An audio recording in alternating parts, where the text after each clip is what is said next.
Book 1, Chapter 1, of the things which are in our power and not in our power. Of all the faculties, you will find not one which is capable of contemplating itself, and consequently not capable either of approving or disapproving. How far does the grammatic art possess the contemplating power, as far as forming a judgment about what is written and spoken, and how far music, as far as judging about melody? Does either of them then contemplate itself? By no means. But when you must write something to your friend, grammar will tell you what words you must write, but whether you should write or not, grammar will not tell you. And so it is with music as to musical sounds. But whether you should sing at the present time and play on the lute, or do neither, music will not tell you. What faculty then will tell you? That which contemplates both itself and all other things. And what is this faculty? The rational faculty. For this is the only faculty that we have received which examines itself, what it is, and what power it has, and what is the value of this gift, and examines all other faculties. For what else is there which tells us that golden things are beautiful, for they do not say so themselves? Evidently it is the faculty which is capable of judging of appearances. What else judges of music, grammar, and other faculties, proves their uses, and points out the occasions for using them?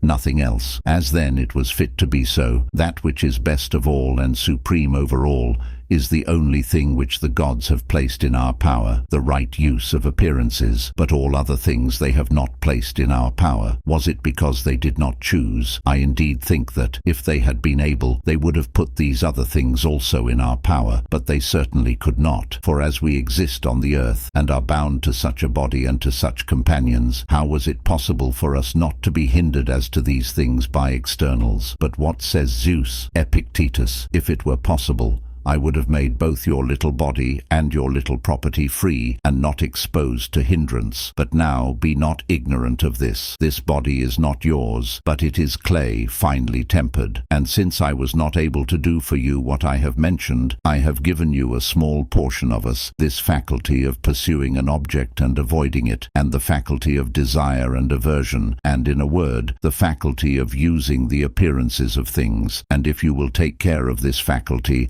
and consider it your only possession, you will never be hindered, never meet with impediments, you will not lament, you will not blame, you will not flatter any person. Well, do these seem to you small matters? I hope not. Be content with them then, and pray to the gods. But now, when it is in our power to look after one thing, and to attach ourselves to it, we prefer to look after many things, and to be bound to many things, to the body, and to property, and to brother, and to friend, and to child, and to slave. Since then we are bound to many things, we are depressed by them and dragged down. For this reason, when the weather is not fit for sailing, we sit down and torment ourselves, and continually look out to see what wind is blowing. It is north. What is that to us? When will the west wind blow? When it shall choose, my good man, or when it shall please Aeolus. For God has not made you the manager of the winds, but Aeolus. What then? We must make the best use that we can of the things which are in our power, and use the rest according to their nature. What is their nature then? As God may please. Must I then alone have my head cut off? What, would you have all men lose their heads that you may be consoled? Will you not stretch out your neck as Lateranus did at Rome, when Nero ordered him to be beheaded? For when he had stretched out his neck, and received a feeble blow, which made him draw it in for a moment, he stretched it out again. And a little before, when he was visited by Epaphroditus, Nero's freedman, who asked him about the cause of offense which he had given, he said, "If I choose to tell anything, I will tell your master."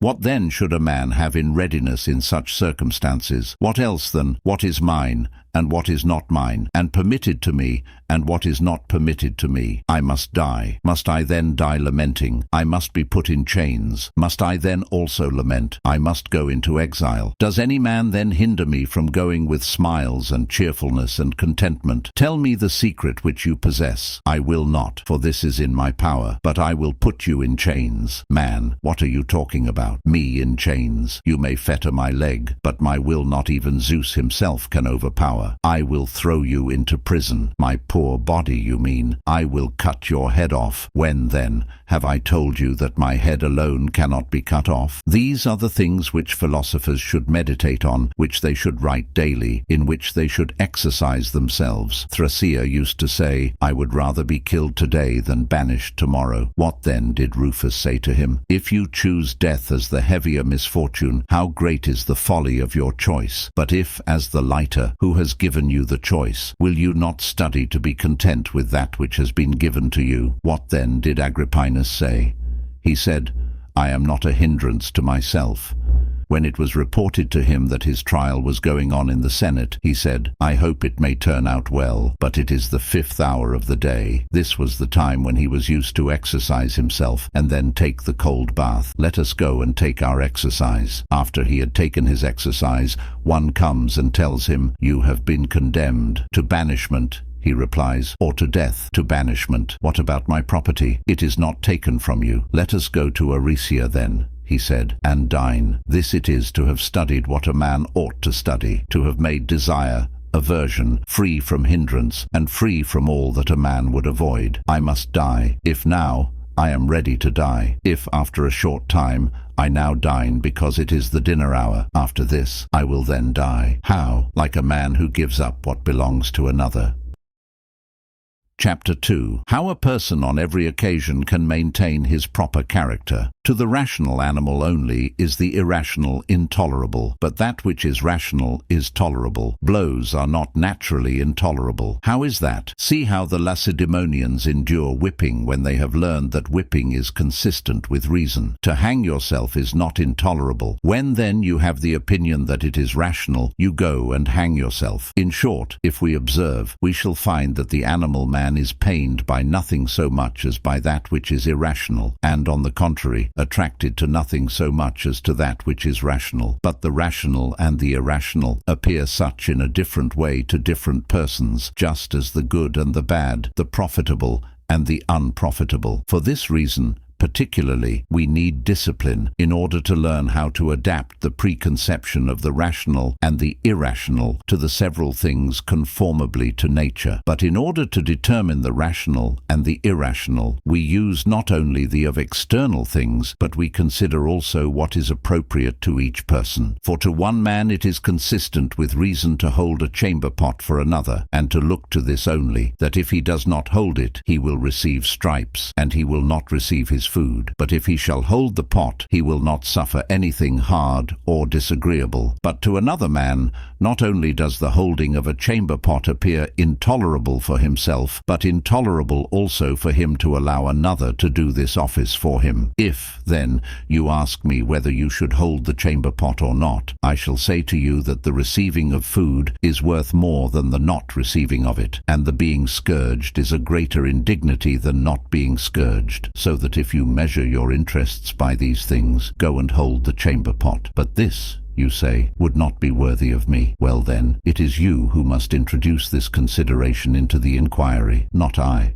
For it is you who know yourself, how much you are worth to yourself, and at what price you sell yourself. For men sell themselves at various prices. For this reason, when Florus was deliberating whether he should go down to Nero's spectacles, and also perform in them himself, Agrippinus said to him, Go down. And when Florus asked Agrippinus, Why do not you go down? Agrippinus replied, Because I do not even deliberate about the matter. For he who has once brought himself to deliberate about such matters, and to calculate the value of external things, comes very near to those who have forgotten their own character. For why do you ask me the question whether death is preferable or life? I say life. Pain or pleasure? I say pleasure. But if I do not take a part in the tragic acting, I shall have my head struck off. Go then and take a part, but I will not. Why? Because you consider yourself to be only one thread of those which are in the tunic. Well then, it was fitting for you to take care how you should be like the rest of men, just as the thread has no design to be anything superior to the other threads. But I wish to be purple, that small part which is bright, and makes all the rest appear graceful and beautiful. Why then do you tell me to make myself like the many? And if I do, how shall I still be purple? Priscus Helvidius also saw this, and acted conformably. For when Vespasian sent and commanded him not to go into the Senate, he replied, It is in your power not to allow me to be a member of the Senate, but so long as I am, I must go in. Well, go in then, says the emperor, but say nothing. Do not ask my opinion, and I will be silent. But I must ask your opinion, and I must say what I think right. But if you do, I shall put you to death. When then did I tell you that I am immortal? You will do your part, and I will do mine. It is your part to kill. It is mine to die, but not in fear. Yours to banish me. Mine to depart without sorrow. What good then did Priscus do, who was only a single person? And what good does the purple do for the toga? Why, what else than this, that it is conspicuous in the toga as purple, and is displayed also as a fine example to all other things. But in such circumstances, another would have replied to Caesar, who forbade him to enter the Senate, I thank you for sparing me. But such a man Vespasian would not even have forbidden to enter the Senate, for he knew that he would either sit there like an earthen vessel, or, if he spoke, he would say what Caesar wished, and add even more. In this way an athlete also acted who was in danger of dying unless his private parts were amputated. His brother came to the athlete, who was a philosopher, and said, Come, brother, what are you going to do? Shall we amputate this member and return to the gymnasium? But the athlete persisted in his resolution and died. When someone asked Epictetus how he did this, as an athlete or a philosopher, as a man, Epictetus replied, and a man who had been proclaimed among the athletes at the Olympic Games, and had contended in them, a man who had been familiar with such a place, and not merely anointed in Batten's school. Another would have allowed even his head to be cut off, if he could have lived without it. Such is that regard to character, which is so strong in those who have been accustomed to introduce it of themselves, and conjoined with other things into their deliberations. Come then, Epictetus, shave yourself. If I am a philosopher, I answer, I will not shave myself, but I will take off your head. If that will do you any good, take it off. Some person asked, How then shall every man among us perceive what is suitable to his character? How, he replied, does the bull alone, when the lion has attacked, discover his own powers, and put himself forward in defense of the whole herd? It is plain that with the powers, the perception of having them is immediately conjoined, and therefore whoever of us has such powers will not be ignorant of them. Now a bull is not made suddenly, nor a brave man, but we must discipline ourselves in the winter for the summer campaign, and not rashly run upon that which does not concern us. Only consider at what price you sell your own will, if for no other reason, at least for this, that you sell it not for a small sum, but that which is great and superior perhaps belongs to Socrates, and such as are like him. Why then, if we are naturally such, are not a very great number of us like him? Is it true then that all horses become swift, that all dogs are skilled in tracking footprints? What then, since I am naturally dull, shall I for this reason take no pains? I hope not. Epictetus is not superior to Socrates, but if he is not inferior, this is enough for me, for I shall never be a Milo, and yet I do not neglect my body, nor shall I be a Croesus, and yet I do not neglect my property, nor, in a word, do we neglect looking after anything because we despair of reaching the highest degree. Chapter 3. How a person should proceed from the principle of God, being the Father of all people, to the rest. If a man should be able to assent to this doctrine as he ought, that we are all sprung from God in an especial manner, and that God is the Father both of men and of gods, I suppose that he would never have any ignoble or mean thoughts about himself. But if Caesar should adopt you, no one could endure your arrogance. And if you know that you are the son of Zeus, will you not be elated? Yet we do not so. But since these two things are mingled in the generation of man, body in common with the animals, and reason and intelligence in common with the gods, many incline to this kinship, which is miserable and mortal, and some few to that which is divine and happy. Since then, it is of necessity that every man uses everything according to the opinion which he has about it. Those, the few, who think that they are formed for fidelity and modesty, and a sure use of appearances, have no mean or ignoble thoughts about themselves. But with the many it is quite the contrary, for they say, What am I? A poor miserable man,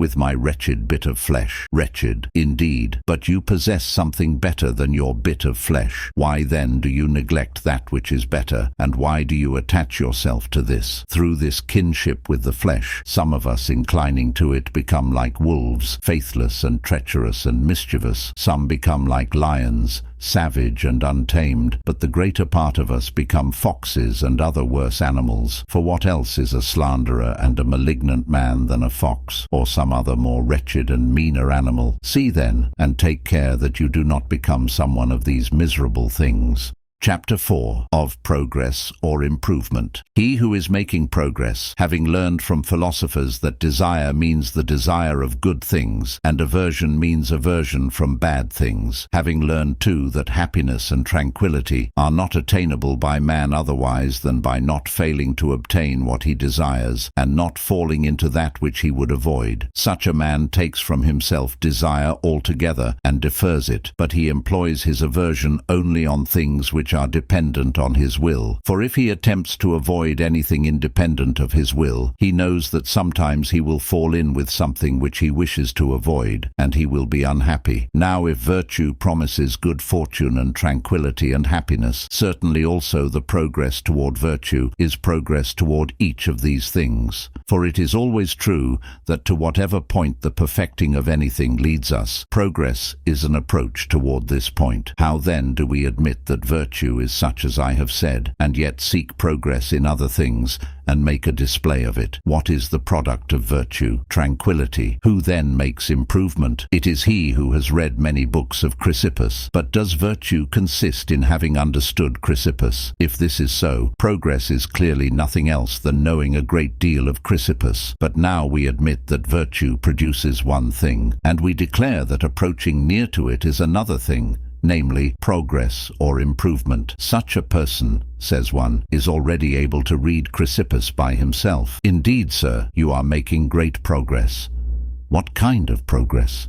But why do you mock the man? Why do you draw him away from the perception of his own misfortunes? Will you not show him the effect of virtue, that he may learn where to look for improvement? Seek it there, wretch, where your work lies. And where is your work? In desire and in aversion, that you may not be disappointed in your desire, and that you may not fall into that which you would avoid. In your pursuit and avoiding, that you commit no error. In assent and suspension of assent, that you be not deceived. The first things, and the most necessary, are those which I have named. But if with trembling and lamentation you seek not to fall into that which you avoid, tell me how you are improving. Do you then show me your improvement in these things? If I were talking to an athlete, I should say, show me your shoulders. And then he might say, here are my halteres. You and your halteres look to that. I should reply, I wish to see the effect of the halteres. So when you say, take the treatise on the active powers, and see how I have studied it, I reply, slave, I am not inquiring about this, but how you exercise pursuit and avoidance, desire and aversion, how your design and purpose and prepare yourself, whether conformably to nature or not. If conformably, give me evidence of it, and I will say that you are making progress. But if not conformably, be gone, and not only expound your books, but write such books yourself. And what will you gain by it? Do you not know that the whole book costs only 5 denarii? Does then the expounder seem to be worth more than 5 denarii? Never then. Look for the matter itself in one place, and progress toward it in another. Where then is progress? If any of you, withdrawing himself from externals, turns to his own will to exercise it, and to improve it by labor, so as to make it conformable to nature, elevated, free, unrestrained, unimpeded, faithful, modest, and if he has learned that he who desires or avoids the things which are not in his power can neither be faithful nor free, but of necessity he must change with them,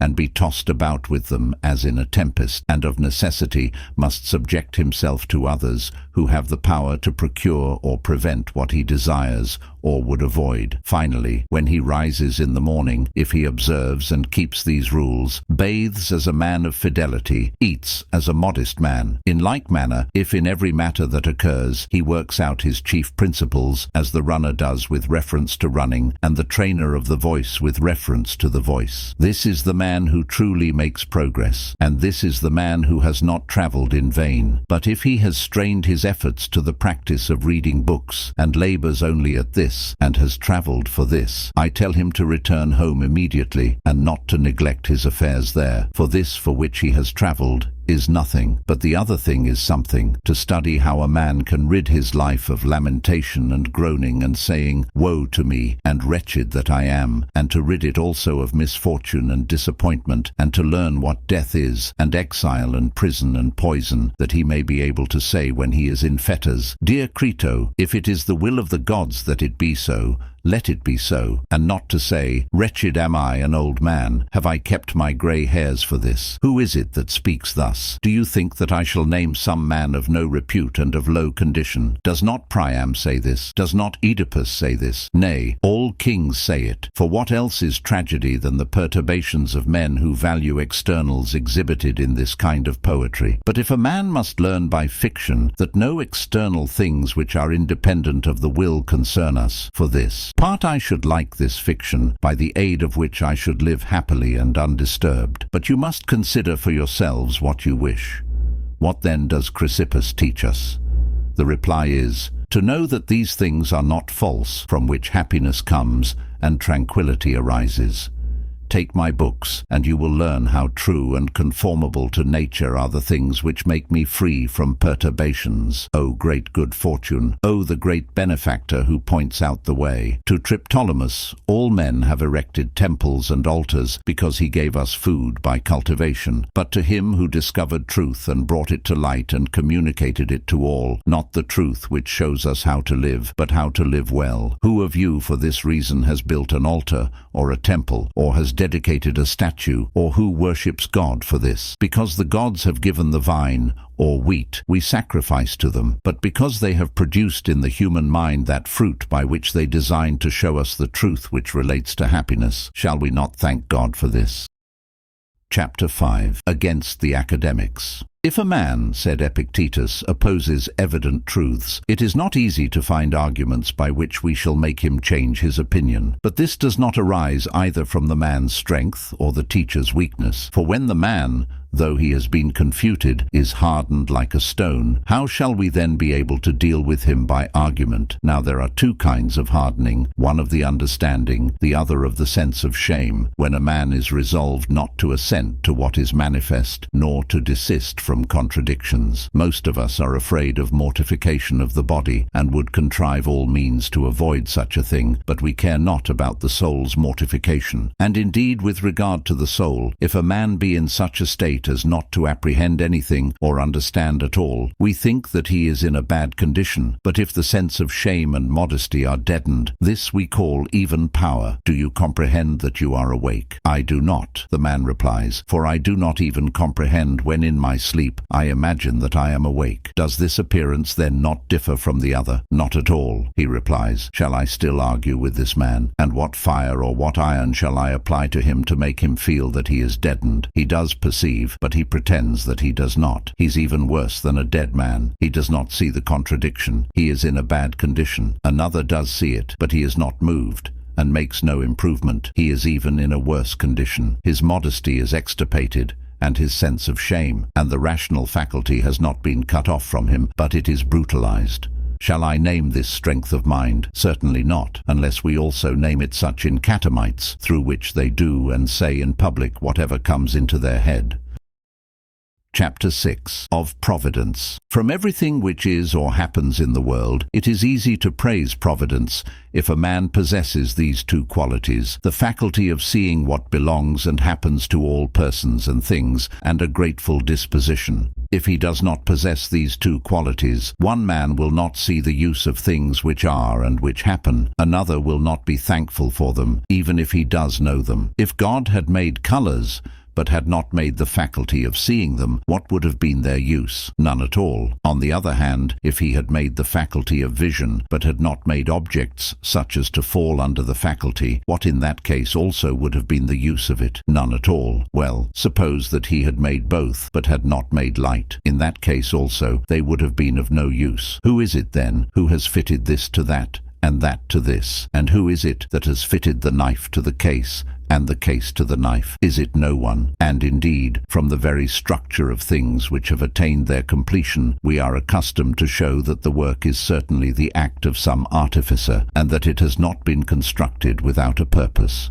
Does then each of these things demonstrate the workman, and do not visible things, and the faculty of seeing and light demonstrate him, and the existence of male and female, and the desire of each for conjunction, and the power of using the parts which are constructed. Do not even these declare the workman? If they do not, let us consider the constitution of our understanding, according to which, when we meet with sensible objects, we simply receive impressions from them, but we also select something from them, and subtract something, and add, and compound by means of them these things or those, and in fact pass from some to other things which, in a manner, resemble them. Is not even this sufficient to move some men, and to induce them not to forget the workman? If not so, let them explain to us what it is that makes each several thing, or how it is possible that things so wonderful and like the contrivances of art should exist by chance, and from their own proper motion. What, then, are these things done in us only? Many, indeed, in us only, of which the rational animal had peculiar need, but you will find many common to us with irrational animals. Do they them understand what is done? By no means, for use is one thing, and understanding is another. God had need of irrational animals to make use of appearances, but of us to understand the use of appearances. It is therefore enough for them to eat and to drink, and to sleep and to copulate, and to do all the other things which they severally do. But for us, to whom he has given also the faculty, these things are not sufficient. For unless we act in a proper and orderly manner, and conformably to the nature and constitution of each thing, we shall never attain our true end. For where the constitutions of living beings are different, there also the acts and the ends are different. In those animals, then, whose constitution is adapted only to use alone is enough. But in an animal which has also the power of understanding the use, unless there be the due exercise of the understanding, he will never attain his proper end. Well, then, God constitutes every animal, one to be eaten, another to serve for agriculture, another to supply cheese, and another for some like use. For which purposes, what need is there to understand appearances and to be able to distinguish them? But God has introduced man to be a spectator of God and of his works, and not only a spectator of them, but an interpreter. For this reason it is shameful for man to begin and to end where irrational animals do, but rather he ought to begin where they begin, and to end where nature ends in us. And nature ends in contemplation and understanding, in a way of life conformable to nature. Take care then not to die without having been spectators of these things. But you take a journey to Olympia to see the work of Phidias, and all of you think it a misfortune to die without having seen such things. But when there is no need to take a journey, and where a man is, there he has the works of God before him. Will you not desire to see and understand them? Will you not perceive either what you are, or what you were born for, or what this is for which you have received the faculty of sight? But you may say, there are some things disagreeable and troublesome in life, and are there none in Olympia? Are you not scorched? Are you not pressed by a crowd? Are you not without comfortable means of bathing? Are you not wet when it rains? Have you not abundance of noise, clamour, and other disagreeable things? But I suppose that setting all these things off against the magnificence of the spectacle, you bear and endure. Well then, and have you not received faculties by which you will be able to bear all that happens? Have you not received greatness of soul? Have you not received manliness? Have you not received endurance? And why do I trouble myself about anything that can happen if I possess greatness of soul? What shall distract my mind, or disturb me, or appear painful? Shall I not use the power for the purposes for which I received it? And shall I grieve and lament over what happens? Yes, but my nose runs. For what purpose then, slave? Have you hands? Is it not that you may wipe your nose? Is it then consistent with reason that there should be running of noses in the world? Nay, how much better it is to wipe your nose than to find fault. What do you think that Hercules would have been if there had not been such a lion, and hydra, and stag, and boar, and certain unjust and bestial men whom Hercules used to drive away and clear out? And what would he have been doing if there had been nothing of the kind? Is it not plain that he would have wrapped himself up and have slept? In the first place, then he would not have been a Hercules when he was dreaming away all his life in such luxury and case. And even if he had been one, what would have been the use of him, and what the use of his arms, and of the strength of the other parts of his body, and his endurance and noble spirit, if such such circumstances and occasions had not roused and exercised him. Well then, must a man provide for himself such means of exercise, and to introduce a lion from some place into his country, and a boar, and a hydra? This would be folly and madness. But as they did exist, and were found, they were useful for showing what Hercules was, and for exercising him. Come then, do you also, having observed these things, look to the faculties which you have, and when you have looked at them, say, Bring now, O Zeus, any difficulty that thou pleasest, for I have means given to me by thee, and powers for honouring myself through the things which happen.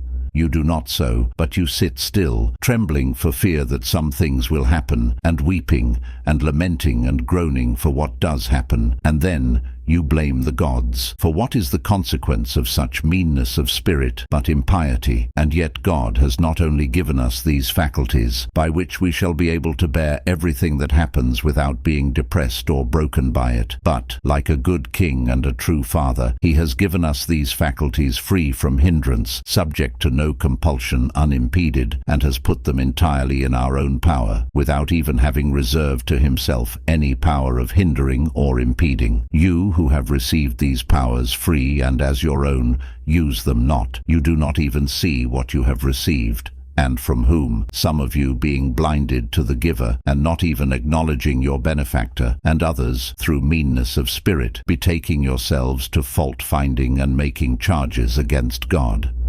Yet I will show to you that you have powers and means for greatness of soul and manliness. But what powers you have for finding fault and making accusations, do you show me? Chapter 7. Of the use of sophistical arguments and hypothetical and the like. The handling of sophistical and hypothetical arguments, and of those which derive their conclusions from questioning, and in a word the handling of all such arguments, relates to the duties of life, though the many do not know this truth. For in every matter we inquire how the wise and good man shall discover the proper path and the proper method of dealing with the matter. Let then people either say that the grave man will not descend into the contest of question and answer, or that, if he does descend into the contest, he will take no care about not conducting himself rashly or carelessly in questioning and answering. But if they do not allow either the one or the other of these things, they must admit that some inquiry ought to be made into those topics on which particularly questioning and answering are employed. For what is the end proposed in reasoning? To establish true propositions, to remove the false, to withhold assent from those which are not plain. Is it enough then to have learned only this? It is enough, a man may reply. Is it then also enough for a man who would not make a mistake in the use of coined money to have heard this precept, that he should receive the genuine drachmae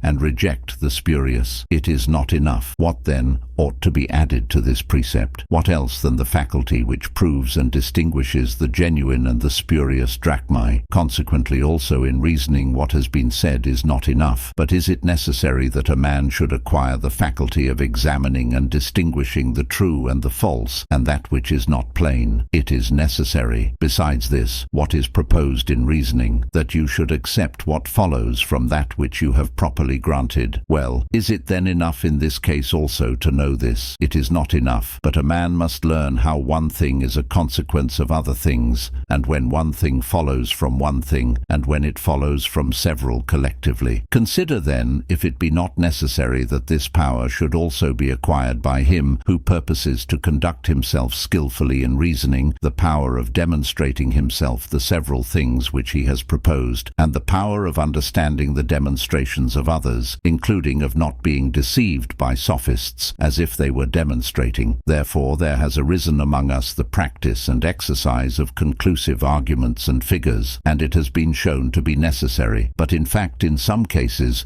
we have properly granted the premises or assumptions, and there results from them something, and though it is not true, yet nonetheless it does result. What then ought I to do? Ought I to admit the falsehood? And how is that possible? Well, should I say that I did not properly grant that which we agreed upon, but you are not allowed to do even this?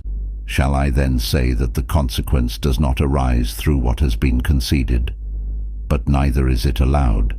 What then must be done in this case? Consider if it is not this. As to have borrowed is not enough to make a man still a debtor, but to this must be added the fact that he continues to owe the money and that the debt is not paid. So it is not enough to compel you to admit the inference that you have granted the premises, but you must abide by what you have granted. Indeed, if the premises continue to the end, such as they were when they were granted, it is absolutely necessary for us to abide by what we have granted, and we must accept their consequences. But if the premises do not remain such as they were when they were granted, it is absolutely necessary for us also to withdraw from what we granted, and from accepting what does not follow from the words in which our concessions were made. For the inference is now not our inference, nor does it result with our assent, since we have withdrawn from the premises which we granted. We ought then both to examine such kind of premises, and such change and variation of them, by which in the course of questioning or answering, or in making the syllogistic conclusion, or in any other such way, the premises undergo variations, and give occasion to the foolish to be confounded, if they do not see what conclusions are. For what reason ought we to examine, in order that we may not in this matter be employed in an improper manner, nor in a confused way? And the same in hypotheses and hypothetical arguments, for it is necessary sometimes to demand the granting of some hypothesis as a kind of passage to the argument which follows. Must we then allow every hypothesis that is proposed, or not allow every one? And if not every one, which should we allow? And if a man has allowed an hypothesis, must he in every case abide by allowing it? Or must he sometimes withdraw from it, but admit the consequences, and not admit contradictions? Yes, but suppose that a man says, if you admit the hypothesis of a possibility, I will draw you to an impossibility. With such a person shall a man of sense refuse to enter into a contest, and avoid discussion and conversation with him? But what other man than the man of sense can use argumentation, and is skillful in questioning and answering, and incapable of being cheated and deceived by false reasoning? And shall he enter into the contest, and yet not take care whether he shall engage in argument not rashly, and not carelessly? And if he does not take care, how can he be such a man as we conceive him to be? But without some such exercise and preparation, can he maintain a continuous and consistent argument? Let them show this, and all these speculations become superfluous, and are absurd and inconsistent with our notion of a good and serious man. Why are we still indolent and negligent and sluggish? And why do we seek pretenses for not laboring and not being watchful in cultivating our reason? If then I shall make a mistake in these matters, may I not have killed my father? Slave, where was there a father in this matter that you could kill him? What then have you done? The only fault that was possible here is the fault which you have committed. This is the very remark which I made to Rufus, when he blamed me for not having discovered the one thing omitted in a certain syllogism. I suppose, I said, that I have burnt the capital. Slave, he replied, was the thing omitted here the capital? Or are these the only crimes, to burn the capital and to kill your father? But for a man to use the appearances resented to him rashly and foolishly and carelessly, not to understand argument, nor demonstration, nor sophism, nor, in a word, to see in questioning and answering what is consistent with that which we have granted, or is not consistent. Is there no error in this? Chapter 8. That the faculties are not safe to the uninstructed. In as many ways as we can change things which are equivalent to one another, in just so many ways we can change the forms of arguments and entymemes in argumentation. This is an instance. If you have borrowed and not repaid, you owe me the money. You have not borrowed and you have not repaid. Then you do not owe me the money. To do this skillfully is suitable to no man more than to the philosopher, for if the enthymeme is all imperfect syllogism, it is plain that he who has been exercised in the perfect syllogism must be equally expert in the imperfect also. Why then do we not exercise ourselves and one another in this manner? Because, I reply, at present, though we are not exercised in these things, and not distracted from the study of morality, by me at least, still we make no progress in virtue. What then must we expect if we should add this occupation? And particularly, as this would not only be an occupation which would withdraw us from more necessary things, but would also be a cause of self-conceit and arrogance, and no small cause. For great great is the power of arguing and the faculty of persuasion, and particularly if it should be much exercised, and also receive additional ornament from language, and so universally every faculty acquired by the uninstructed and weak brings with it the danger of these persons being elated and inflated by it. For by what means could one persuade a young man who excels in these matters that he ought not to become an appendage to them, but to make them an appendage to himself? Does he not trample on all such reasons, and strut before us elated and inflated, not enduring that any man should reprove him, and remind him of what he has neglected, and to what he has turned aside? What then, was not Plato a philosopher? I reply, and was not Hippocrates a physician? But you see how Hippocrates speaks. Does Hippocrates then speak thus in respect of being a physician? Why do you mingle things which have been accidentally united in the same men? And if Plato was handsome and strong, ought I also to set to work and endeavor to become handsome or strong, as if this was necessary for philosophy, because a certain philosopher was at the same time handsome and a philosopher? Will you not choose to see and to distinguish in respect to what men become philosophers, and what things belong to them in other respects? And if I were a philosopher, ought you also to be made lame? What then? Do I take away these faculties which you possess? By no means, for neither do I take away the faculty of seeing. But if you ask me what is the good of man, I cannot mention to you anything else than that it is a certain disposition of the will with respect to appearances.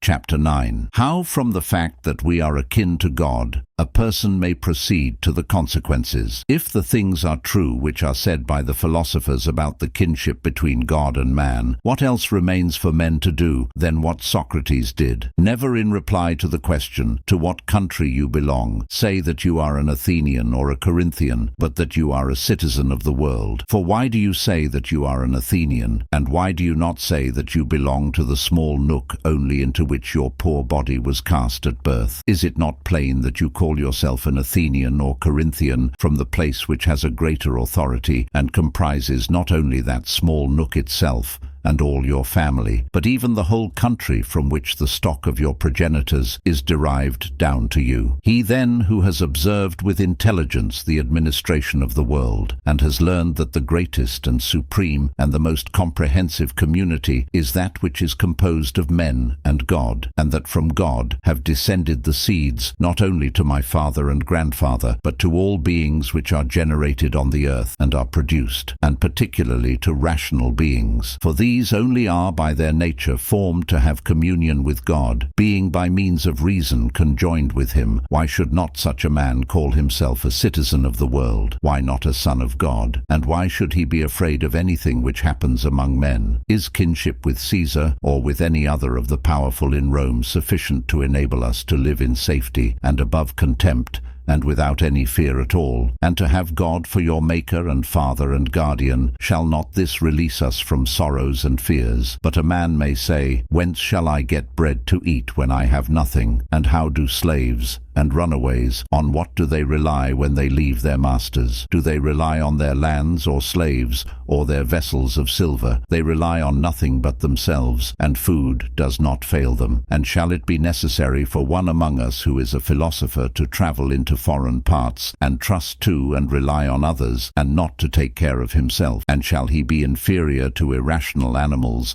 and more cowardly, each of which, being self-sufficient, neither fails to get its proper food, nor to find a suitable way of living, and one conformable to nature? I indeed think that the old man ought to be sitting here, not to contrive how you may have no mean thoughts, nor mean and ignoble talk about yourselves, but to take care that there be not among us any young men of such a mind, that when they have recognized their kinship to God, and that we are fettered by these bonds, the body, I mean, and its possessions, and whatever else on account of them is necessary to us for the economy and commerce of life, they should intend to throw off these things as if they were burdens painful and intolerable, and to depart to their kinsmen. But this is the labor that your teacher and instructor ought to be employed upon, if he really were what he should be. You should come to him and say, Epictetus, we can no longer endure being bound to this poor body, and feeding it, and giving it drink and rest, and cleaning it, and for the sake of the body complying with the wishes of these and of those. Are not these things indifferent and nothing to us? And is not death no evil? And are we not in a manner kinsmen of God? And did we not come from him? Allow us to depart to the place from which we came. Allow us to be released at last from these bonds by which we are bound and weighed down. Here there are robbers and thieves and courts of justice, and those who are named tyrants, and think that they have some power over us by means of the body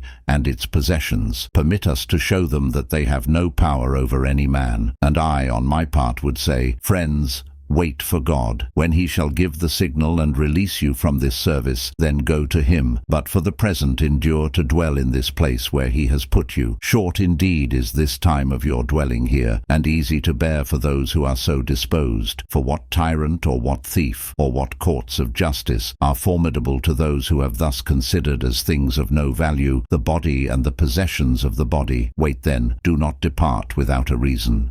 Something like this ought to be said by the teacher to ingenuous youths. But now what happens? The teacher is a lifeless body, and you are lifeless bodies. When you have been well filled today, you sit down and lament about the morrow, how you shall get something to eat. Wretch, if you have it, you will have it. If you have it not, you will depart from life. The door is open. Why do you grieve? Where does there remain any room for tears? And where is there occasion for flattery? Why shall one man envy another? Why should a man admire the rich or the powerful, even if they be both very strong and of violent temper? For what will they do to us? We shall not care for that which they can do, and what we do care for, that they cannot do.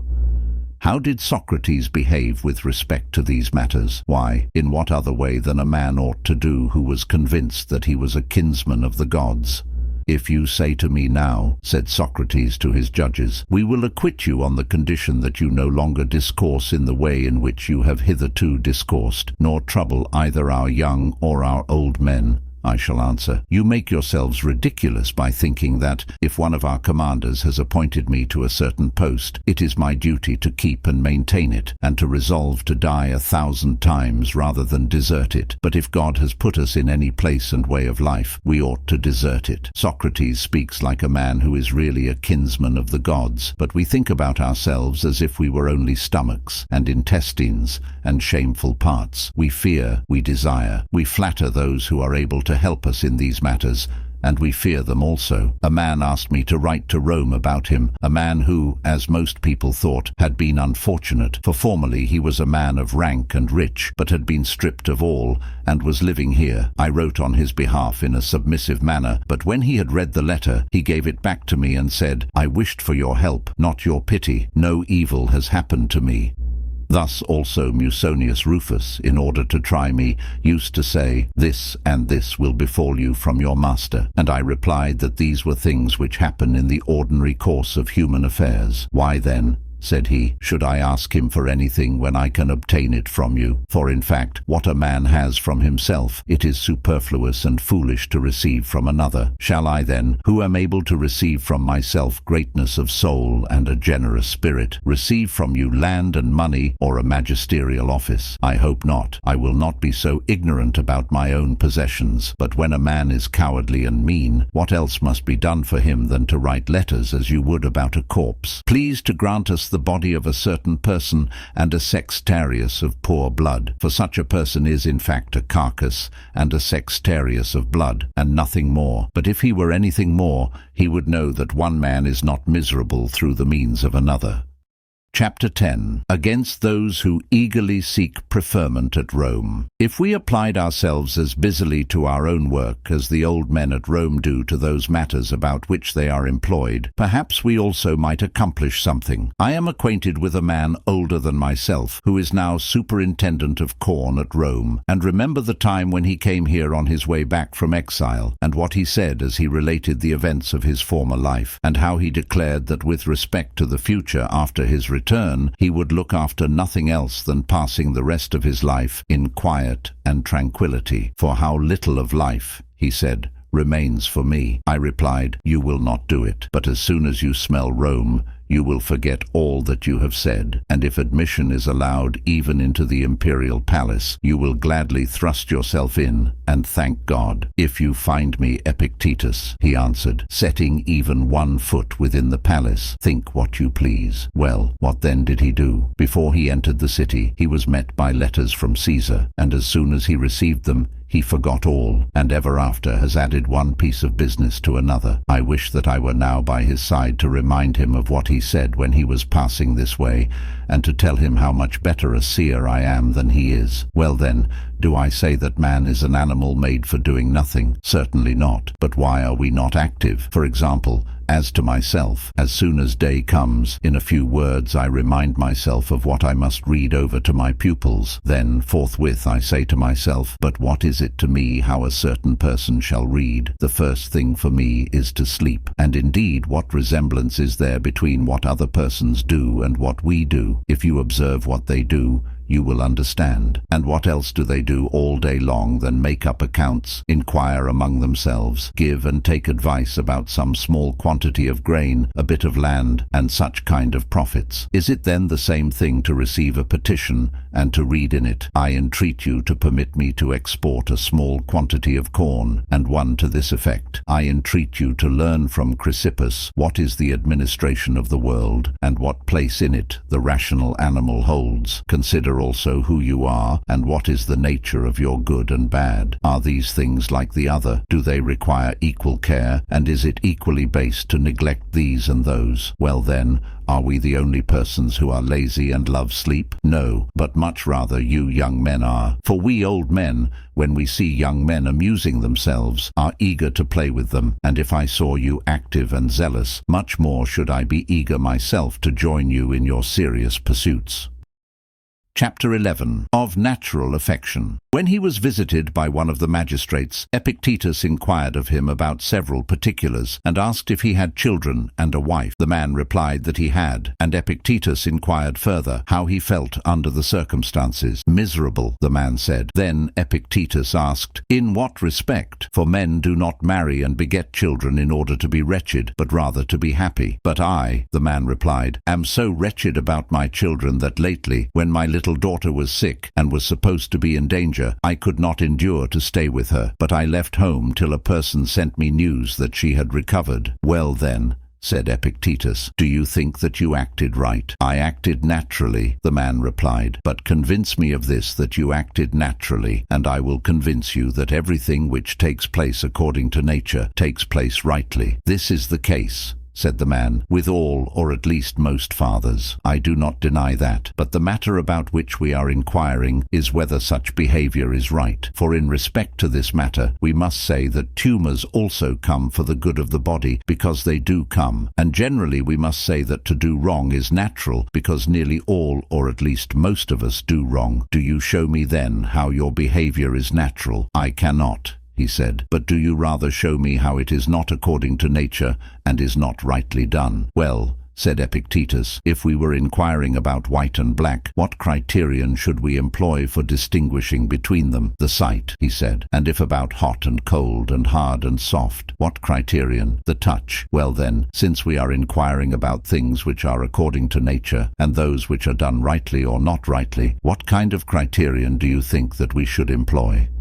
I do not know, he said, and yet not to know the criterion of colors and smells, and also of tastes, is perhaps no great harm. But if a man do not know the criterion of good and bad, and of things according to nature and contrary to nature, does this seem to you a small harm? The greatest harm? Come tell me, do all things which seem to some persons to be good, and becoming rightly appear such? And at present, as to Jews and Syrians and Egyptians and Romans, is it possible that the opinions of all of them in respect to food are right? How is it possible? He said. Well, I suppose it is absolutely necessary that, if the opinions of the Egyptians are right, the opinions of the rest must be wrong. If the opinions of the Jews are right, those of the rest cannot be right. Certainly, but where there is ignorance, there is want of learning and training in things which are necessary. He assented to this. You then, said Epictetus, since you know this, for the future will employ yourself seriously about nothing else, and will apply your mind to nothing else than to learn the criterion of things which are according to nature, and by using it also to determine each several thing. But in the present matter, I have so much as this to aid you toward what you wish. Does affection to those of your family appear to you to be according to nature and to be good? Certainly. Well, is such affection natural and good, and is a thing consistent with reason not good? By no means. Is then that which is consistent with reason in contradiction with affection? I think not. You are right, for if it is otherwise, it is necessary that one of the contradictions being according to nature, the other must be contrary to nature. Is it not so? It is, he said. Whatever then we shall discover to be at the same time affectionate and also consistent with reason, this we confidently declare to be right and good. Agreed. Well then, to leave your sick child and to go away is not reasonable, and I suppose that you will not say that it is, but it remains for us to inquire if it is consistent with affection. Yes, let us consider. Did you then, since you had an affectionate disposition to your child, do right when you ran off and left her? And has the mother no affection for the child? Certainly she has. Ought then the mother also to have left her, or ought she not? She ought not. And the nurse, does she love her? She does. Ought then she also to have left her? By no means. And the pedagogue, does he not love her? He does love her.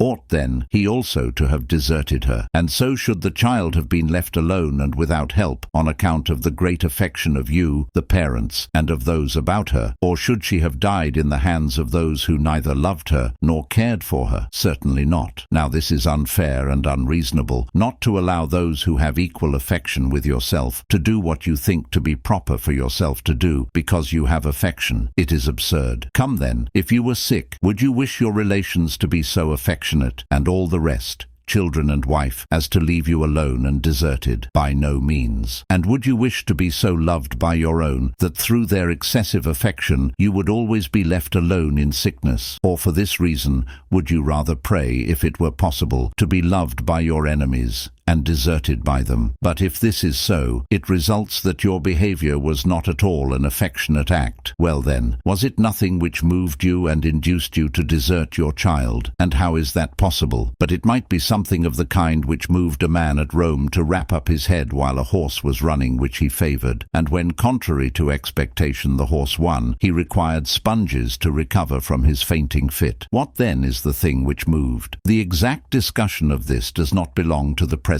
occasion perhaps, but it is enough to be convinced of this, if what the philosophers say is true, that we must not look for it anywhere without, but in all cases it is one and the same thing which is the cause of our doing or not doing something, of saying or not saying something, of being elated or depressed, of avoiding anything or pursuing, the very thing which is now the cause to me and to you of coming to me and sitting and hearing, and to me of saying what I do say. And what is this? Is it any other than our will to do so? No other. But if we had willed otherwise, what else should we have been doing than that which we willed to do? This then was the cause of Achilles' lamentation, not the death of Patroclus, for another man does not behave thus on the death of his companion, but it was because he chose to do so. And to you, this was the very cause of your then running away, that you chose to do so. And on the other side, if you should stay with her, the reason will be the same. And now you are going to Rome because you choose, and if you should change your mind,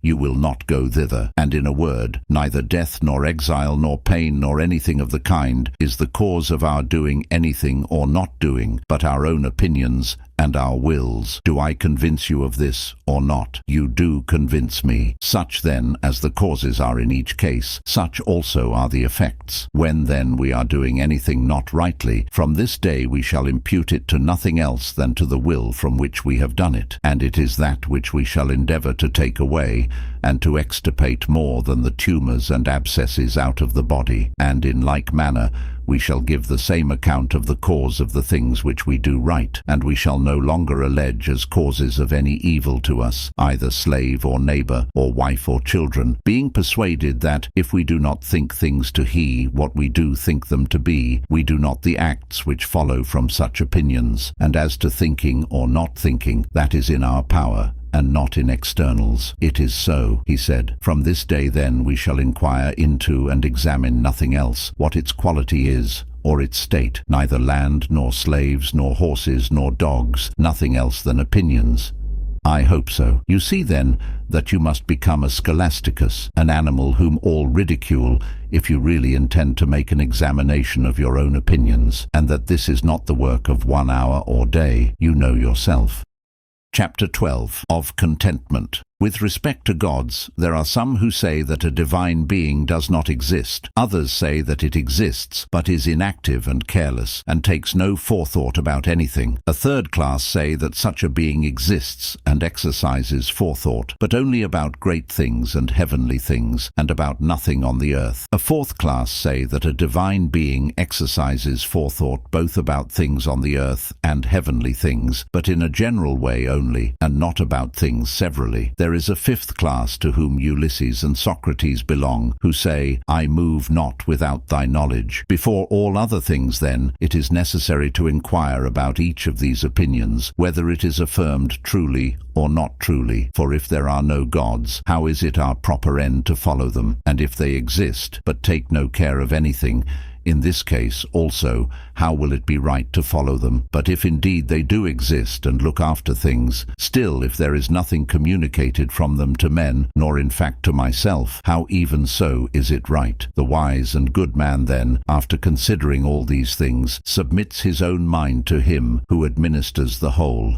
as good citizens do to the law of the state. He who is receiving instruction ought to come to the instructed with this intention: how shall I follow the gods in all things? How shall I be contented with the divine administration? And how can I become free? For he is free to whom everything happens according to his will, and whom no man can hinder. What then? Is freedom madness? Certainly not, for madness and freedom do not consist. But, you say, I would have everything result just as I like, and in whatever way I like. You are mad. You are beside yourself. Do you not know that freedom is a noble and valuable thing? But for me, inconsiderately to wish for things to happen as I inconsiderately like, this appears to be not only not noble, but even most base. For how do we proceed in the matter of writing? Do I wish to write the name of Dion as I choose? No, but I am taught to choose to write it as it ought to be written. And how with respect to music? In the same manner, and what universally in every art or science, just the same. If it were not so, it would be of no value to know anything, if knowledge were adapted to every man's whim. Is it then in this alone, in this which is the greatest and the chief thing, I mean freedom, that I am permitted to will inconsiderately? By no means. But to be instructed is this: to learn to wish that everything may happen as it does. And how do things happen? As the disposer has disposed them, and he has appointed summer and winter, and abundance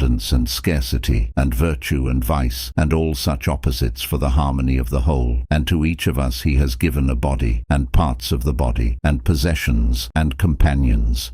Remembering then this disposition of things, we ought to go to be instructed, not that we may change the constitution of things, for we have not the power to do it, nor is it better that we should have the power, but in order that, as the things around us are what they are and by nature exist, we may maintain our minds in harmony with them things which happen. For can we escape from men? And how is it possible? And if we associate with them, can we chance them? Who gives us the power? What then remains, or what method is discovered of holding commerce with them? Is there such a method by which they shall do what seems fit to them, and we not the less shall be in a mood which is conformable to nature? But you are unwilling to endure and are discontented, and if you are alone, you call it solitude, and of you are with men, you call them knaves and robbers, and you find fault with your own parents and children, and brothers and neighbors. But you ought, when you are alone, to call this condition by the name of tranquility and freedom, and to think yourself like to the gods. And when you are with many, you ought not to call it crowd, nor trouble, nor uneasiness, but festival and assembly, and so accept all contentedly. What then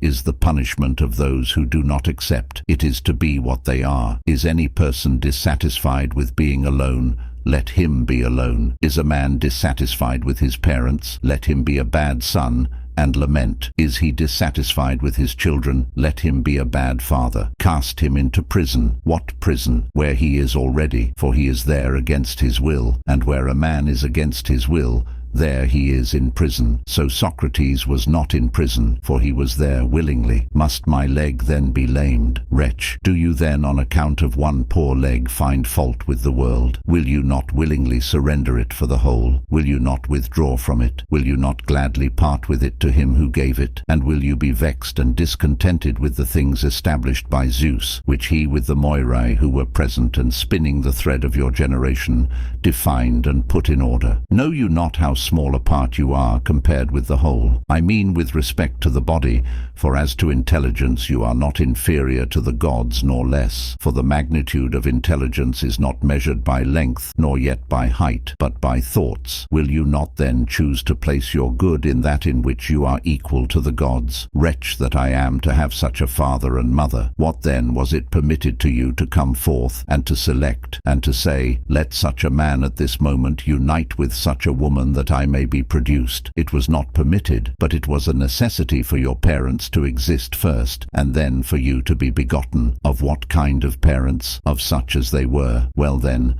since they are such as they are, is there no remedy given to you? Now if you did not know for what purpose you possess the faculty of vision, you would be unfortunate and wretched if you closed your eyes when colours were brought before them. But in that you possess greatness of soul and nobility of spirit for every event that may happen, and you know not that you possess them. Are you not more unfortunate and wretched? Things are brought close to you which are proportionate to the power which you possess, but you turn away this power most particularly at the very time when you ought to maintain it open and discerning. Do you not rather thank the gods that they have allowed you to be above these things which they have not placed in your power, and have made you accountable only for those which are in your power? As to your parents, the gods have left you free from responsibility, and so with respect to your brothers, and your body, and possessions, and death, and life. For what then have they made you responsible? For that which alone is in your power, the proper use of appearances. Why then do you draw on yourself the things for which you are not responsible? It is, indeed, a giving of trouble to yourself.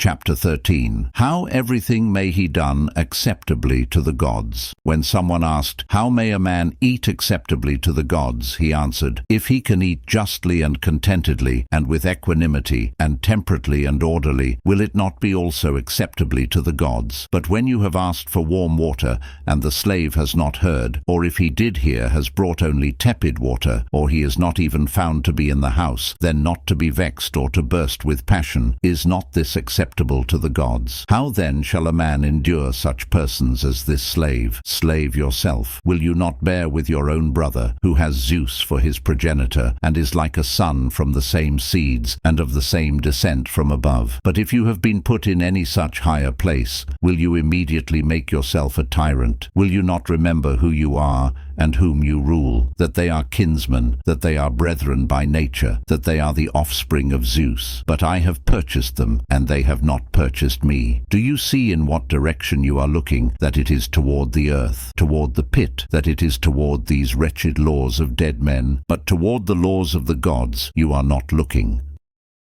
Chapter 14. That the deity oversees all things. When a person asked him how a man could be convinced that all his actions are under the inspection of God, he answered, do you not think that all things are united in one? I do, the person replied. Well, do you not think that earthly things have a natural agreement and union with heavenly things? I do. And how else so regularly as if by God's command, when he bids the plants to flower, do they flower? When he bids them to send forth shoots, do they shoot? When he bids them to produce fruit, how else do they produce fruit? When he bids the fruit to ripen, does it ripen? When again he bids them to cast down the fruits, how else do they cast them down? And when to shed the leaves, do they shed the leaves? And when he bids them to fold themselves up, and to remain quiet and rest, how else do they remain quiet and rest? And how else at the growth and the wane of the moon, and at the approach and recession of the sun, are so great an alteration and change to the contrary seen in earthly earthly things. But are plants and our bodies so bound up and united with the whole, and are not our souls much more? And are our souls so bound up and in contact with God as parts of him and portions of him? And does not God perceive every motion of these parts as being his own motion, connate with himself? Now are you able to think of the divine administration, and about all things divine, and at the same time also about human affairs, and to be moved by 10,000 things at the same time in your senses and in your understanding, and to assent to some, and to dissent from others, and again as to some things to suspend your judgment? And do you retain in your soul so many impressions from so many and various things, and being moved by them, do you fall upon notions similar to those first impressed? And do you retain numerous arts, and the memories of 10,000 things? And is not God able to oversee all things, and to be present with all, and to receive from all a certain communication? And is the sun able to illuminate so large a part of the all, and to leave so little not illuminated, that part only which is occupied by the earth's shadow? And he who made the sun itself, and makes it go round, being a small part of himself compared with the whole, cannot he perceive all things?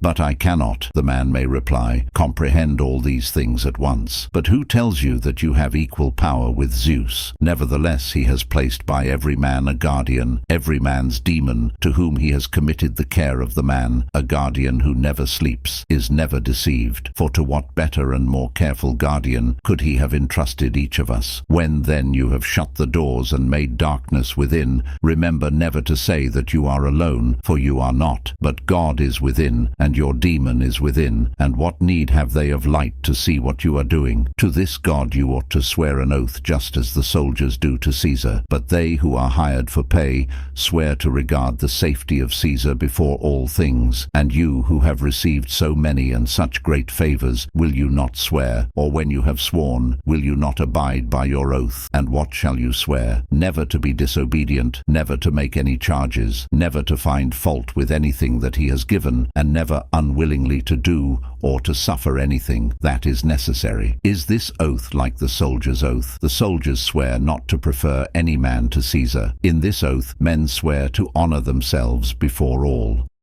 Chapter 15. What philosophy promises. When a man was consulting him how he should persuade his brother to cease being angry with him, Epictetus replied, "Philosophy does not propose to secure for a man any external thing. If it did, philosophy would be allowing something which is not within its province. For as the carpenter's material is wood, and that of the statuary is copper, so the matter of the art of living is each man's life. What then is my brother's? That again belongs to his own art. But with respect to yours, it is one of the external things, like a piece of land, like health, like reputation. But philosophy promises none of these. In every circumstance I will maintain," she says, "the governing part conformable to nature." Whose governing part? His in whom I am. She says, "How then shall my brother cease to be angry with me? Bring him to me, and I will tell him. But I have nothing to say to you about his anger." When the man who was consulting him said, "I seek to know this. How, even if my brother is not reconciled to me, shall I maintain myself in a state conformable to nature? Nothing great,"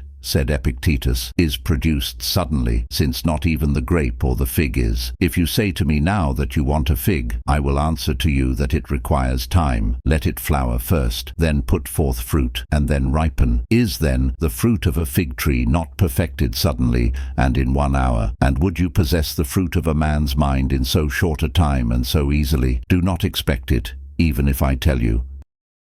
Chapter 16. Of Providence. Do not wonder if for other animals than man all things are provided for the body, not only food and drink, but beds also, and they have no need of shoes, nor bed materials, nor clothing. But we require all these additional things, for, animals not being made for themselves, but for service, it was not fit for them to he made so as to need other things. For consider what it would be for us to take care not only of ourselves, but also about cattle and asses, how they should be clothed, and how shod, and how they should eat and drink. Now, as soldiers are ready for their commander, shod, clothed and armed, but it would be a hard thing for the chiliarch to go round and shoe or clothe his 1,000 men. So also nature has formed the animals which are made for service, all ready prepared, and requiring no further care. So one little boy with only a stick drives the cattle. But now we, instead of being thankful that we need not take the same care of animals as of ourselves, complain of God on our own account. And yet, in the name of Zeus and the gods, any one thing of those which exist would be enough to make a man perceive the providence of God, at least a man who is modest and grateful. And speak not to me now of the great things,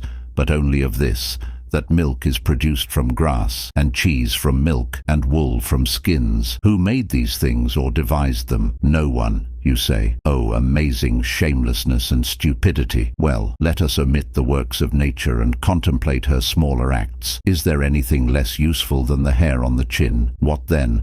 Has not nature used this hair also in the most suitable manner possible? Has she not by it distinguished the male and the female? Does not the nature of every man forthwith proclaim from a distance, I am a man, as such approach me, as such speak to me, look for nothing else, see the signs? Again, in the case of women, as she has mingled something softer in the voice, so she has also deprived them of hair on the chin. You say, not so. The human animal ought to have been left without marks of distinction, and each of us should have been obliged to proclaim, I am a man. But how is not the sign beautiful and becoming and venerable? How much more beautiful than the cock's comb? How much more becoming than the lion's mane? For this reason we ought to preserve the signs which God has given. We ought not to throw them away, nor to confound as much as we can the distinctions of the sexes. Are these the only works of providence in us? And what words are sufficient to praise them and set them forth according to their worth? For if we had understanding, ought we to do anything else both jointly and severally than to sing hymns and bless the deity,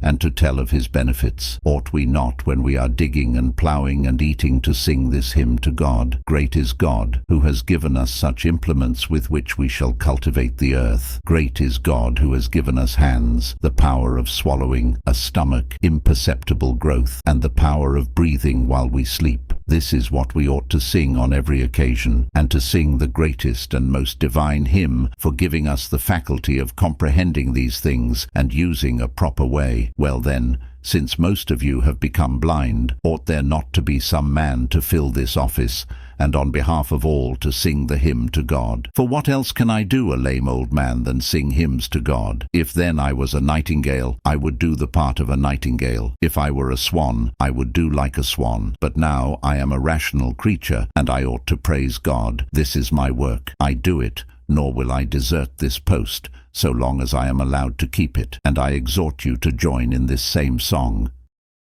Chapter 17. That the logical art is necessary. Since reason is the faculty which analyses and perfects the rest, and it ought itself not to be unanalyzed, by what should it be analyzed? For it is plain that this should be done either by itself or by another thing. Either then this other thing also is reason, or something else superior to reason, which is impossible. But if it is reason, again, who shall analyze that reason? For if that reason does this for itself, our reason also can do it. But we shall require something else. The thing will go on to infinity and have no end. Reason, therefore, is analyzed by itself. Yes, but it is more urgent to cure our opinions and the like. Will you then hear about those things? Hear. But if you should say, I know not whether you are arguing truly or falsely, and if I should express myself in any way ambiguously, and you should say to me, distinguish, I will bear with you no longer, and I shall say to, it is more urgent. This is the reason, I suppose, why they place the logical art first, as in the measuring of corn we place first the examination of the measure. But if we do not determine first what is a modius and what is a balance, how shall we be able to measure or weigh anything?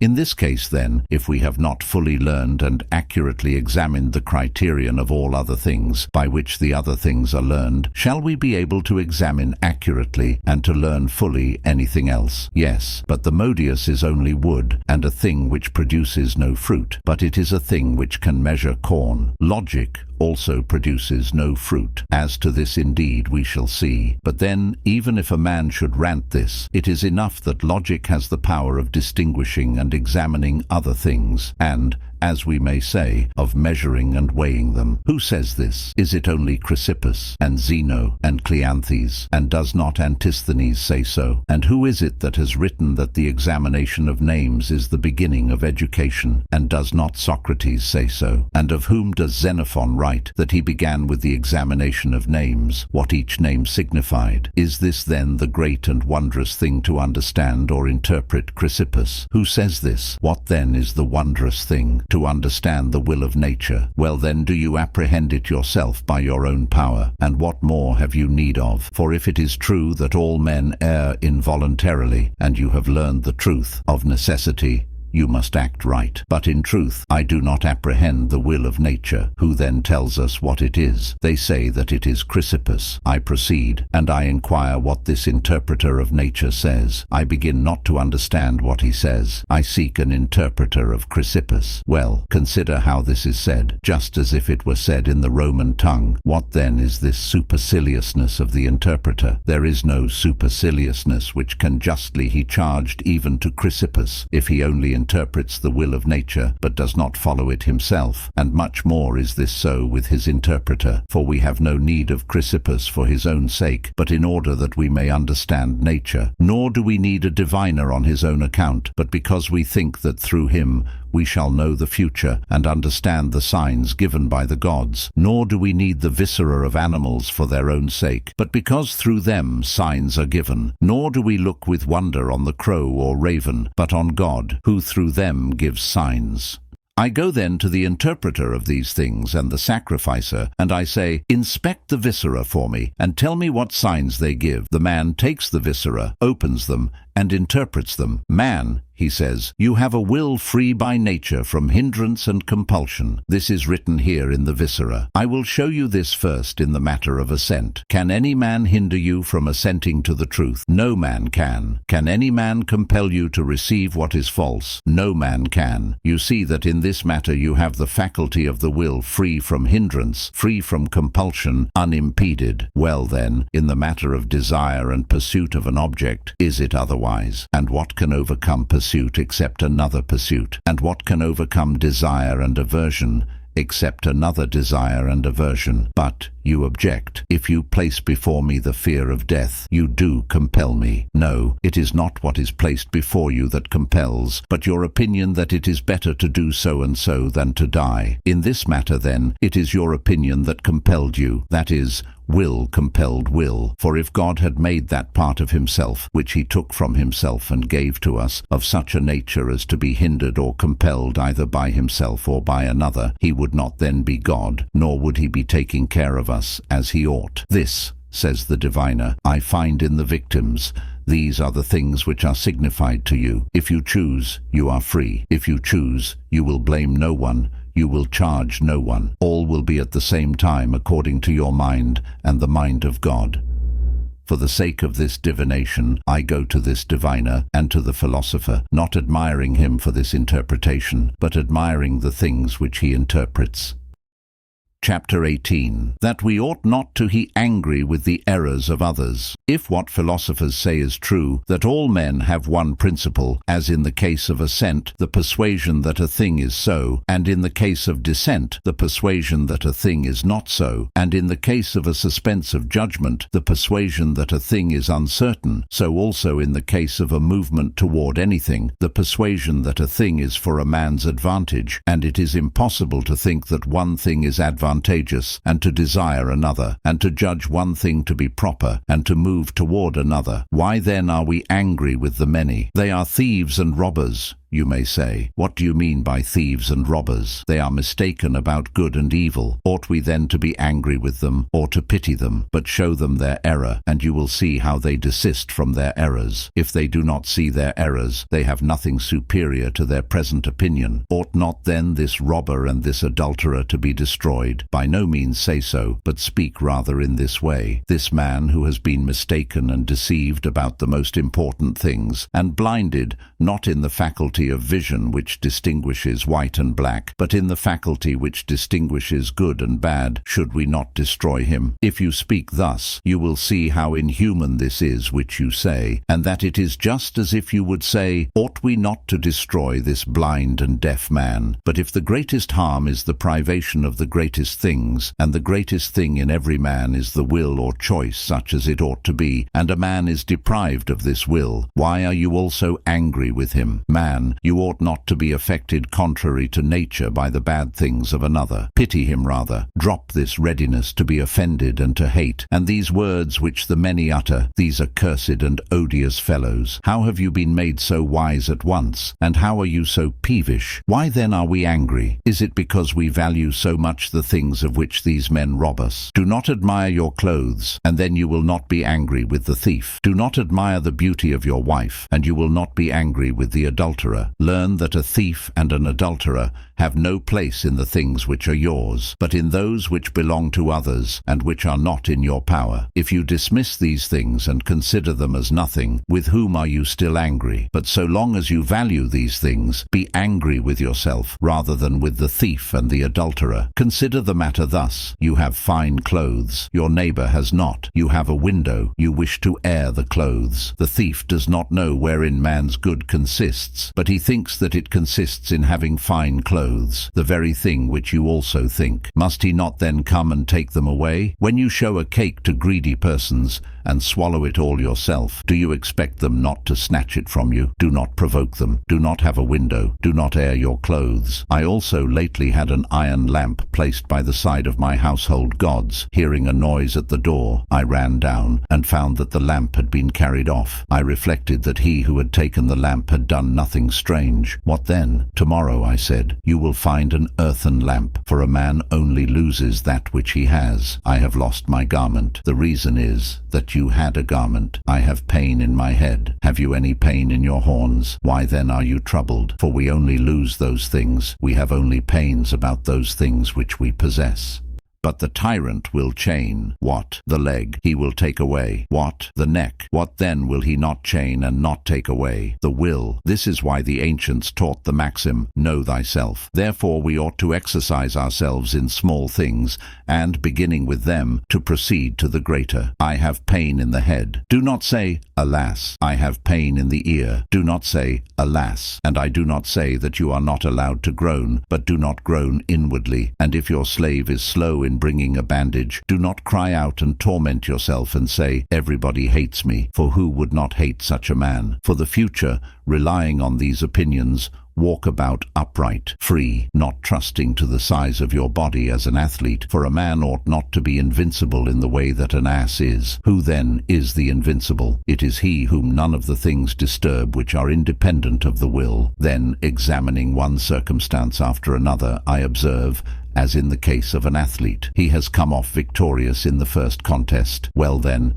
as to the second, and what if there should be great heat? And what if it should be at Olympia? And the same I say in this case, if you should throw money in his way, he will despise it. Well, suppose you put a young girl in his way. What then? And what if it is in the dark? What if it should be a little reputation or abuse? And what if it should be praise? And what if it should be death? He is able to overcome all. What then if it be in heat? And what if it is in the rain? And what if he be in a melancholy mood? And what if he be asleep?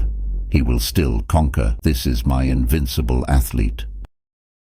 Chapter 19. How we should behave to tyrants. If a man possesses any superiority, or thinks that he does, when he does not, such a man, if he is uninstructed, will of necessity be puffed up through it. For instance, the tyrant says, I am master of all, and what can you do for me? Can you give me desire which shall have no hindrance? How can you? Have you the infallible power of avoiding what you would avoid? Have you the power of moving toward an object without error? And how do you possess this power? Come, when you are in a ship, do you trust to yourself, or to the helmsman? And when you are in a chariot, to whom do you trust but to the driver? And how is it in all other arts, just the same. In what then lies your power? All men pay respect to me. Well, I also pay respect to my platter, and I wash it and wipe it, and for the sake of my oil flask, I drive a peg into the wall. Well then, are these things superior to me? No, but they supply some of my wants, and for this reason I take care of them. Well, do I not attend to my ass? Do I not wash his feet? Do I not clean him? Do you not know that every man has regard to himself, and to you just the same as he has regard to his ass? For who has regard to you as a man? Show me. Who wishes to become like you? Who imitates you as he imitates Socrates? But I can cut off your head. You say right. I had forgotten that I must have regard to you, as I would to a fever and the bile, and raise an altar to you, as there is at Rome an altar to fever. What is it then that disturbs and terrifies the multitude? Is it the tyrant and his guards? I hope that it is not so. It is not possible that what is by nature free can be disturbed by anything else, or hindered by any other thing than by itself. But it is a man's own opinions which disturb him. For when the tyrant says to a man, I will chain your leg, he who values his leg says, do not, have pity. But he who values his own will says, if it appears more advantageous to you, chain it. Do you not care? I do not care. I will show you that I am master. You cannot do that. Zeus has set me free. Do you think that he intended to allow his own son to be enslaved? But you are master of my carcass. Take it. So when you approach me, you have no regard to me. No, but I have regard to myself. And if you wish me to say that I have regard to you also, I tell you that I have the same regard to you that I have to my pipkin. This is not a perverse self-regard, for the animal is constituted so as to do all things for itself. For even the sun does all things for itself, nay, even Zeus himself. But when he chooses to be the giver of rain, and the giver of fruits, and the father of gods and men, you see that he cannot obtain these functions and these names if he is not useful to man. And universally, he has made the nature of the rational animal such that it cannot obtain any one of its own proper interests if it does not contribute something to the common interest. In this manner and sense, it is not unsociable for a man to do everything for the sake of himself. For what do you expect? That a man should neglect himself and his own interest? And how in that case can there be one and the same principle in all animals, the principle of attachment to themselves? What then? When absurd notions about things independent of our will, as if they were good and bad, lie at the bottom of our opinions, we must of necessity pay regard to tyrants. For I wish that men would pay regard to tyrants only, and not also to the bedchamber men. How is it that the man becomes all at once wise, when Caesar has made him superintendent of the close stool? How is it that we say immediately, Felicion spoke sensibly to me? I wish he were ejected from the bedchamber, that he might again appear to you to be a fool. Epaphroditus had a shoemaker whom he sold because he was good for nothing. This fellow, by some good luck, was bought by one of Caesar's men and became Caesar's shoemaker. You should have seen what respect Epaphroditus paid to him. How does the good Felicion do, I pray? Then, if any of us asked, what is master doing? The answer, he is consulting about something with Felicion. Had he not sold the man as good for nothing? Who then made him wise all at once? This is an instance of valuing something else than the things which depend on the will. Has a man been exalted to the tribuneship? All who meet him offer their congratulations. One kisses his eyes, another the neck, and the slaves kiss his hands. He goes to his house, he finds torches lighted, he ascends the Capitol, he offers a sacrifice of the occasion. Now whoever sacrificed for having had good desires, for having acted conformably to nature? For in fact, we thank the gods for those things in which we place our good. A person was talking to me today about the priesthood of Augustus. I say to him, man, let the thing alone. You will spend much for no purpose. But he replies, those who draw up agreements will write any name. Do you then stand by those who read them and say to such persons, it is I whose name is written there? And if you can now be present on all such occasions, what will you do when you are dead? My name will remain. Write it on a stone, and it will remain. But come, what remembrance of you will there be beyond Nicopolis? But I shall wear a crown of gold. If you desire a crown at all, take a crown of roses and put it on, for it will be more elegant in appearance. Chapter 20. About reason, how it contemplates itself. Every art and faculty contemplates certain things especially. When then it is itself of the same kind with the objects which it contemplates, it must of necessity contemplate itself also. But when it is of an unlike kind, it cannot contemplate itself. For instance, the shoemaker's art is employed on skins, but itself is entirely distinct from the material of skins. For this reason, it does not contemplate itself. Again, the grammarian's art is employed about articulate speech. Is then the art also articulate speech? By no means. For this reason, it is not able to contemplate itself. Now reason. For what purpose has it been given by nature? For the right use of appearances. What is it then itself? A system of certain appearances. So by its nature it has the faculty of contemplating itself so. Again, sound sense. For the contemplation of what things does it belong to us? Good and evil, and things which are neither. What is it then itself? Good, and want of sense. What is it? Evil. Do you see then that good sense necessarily contemplates both itself and the opposite?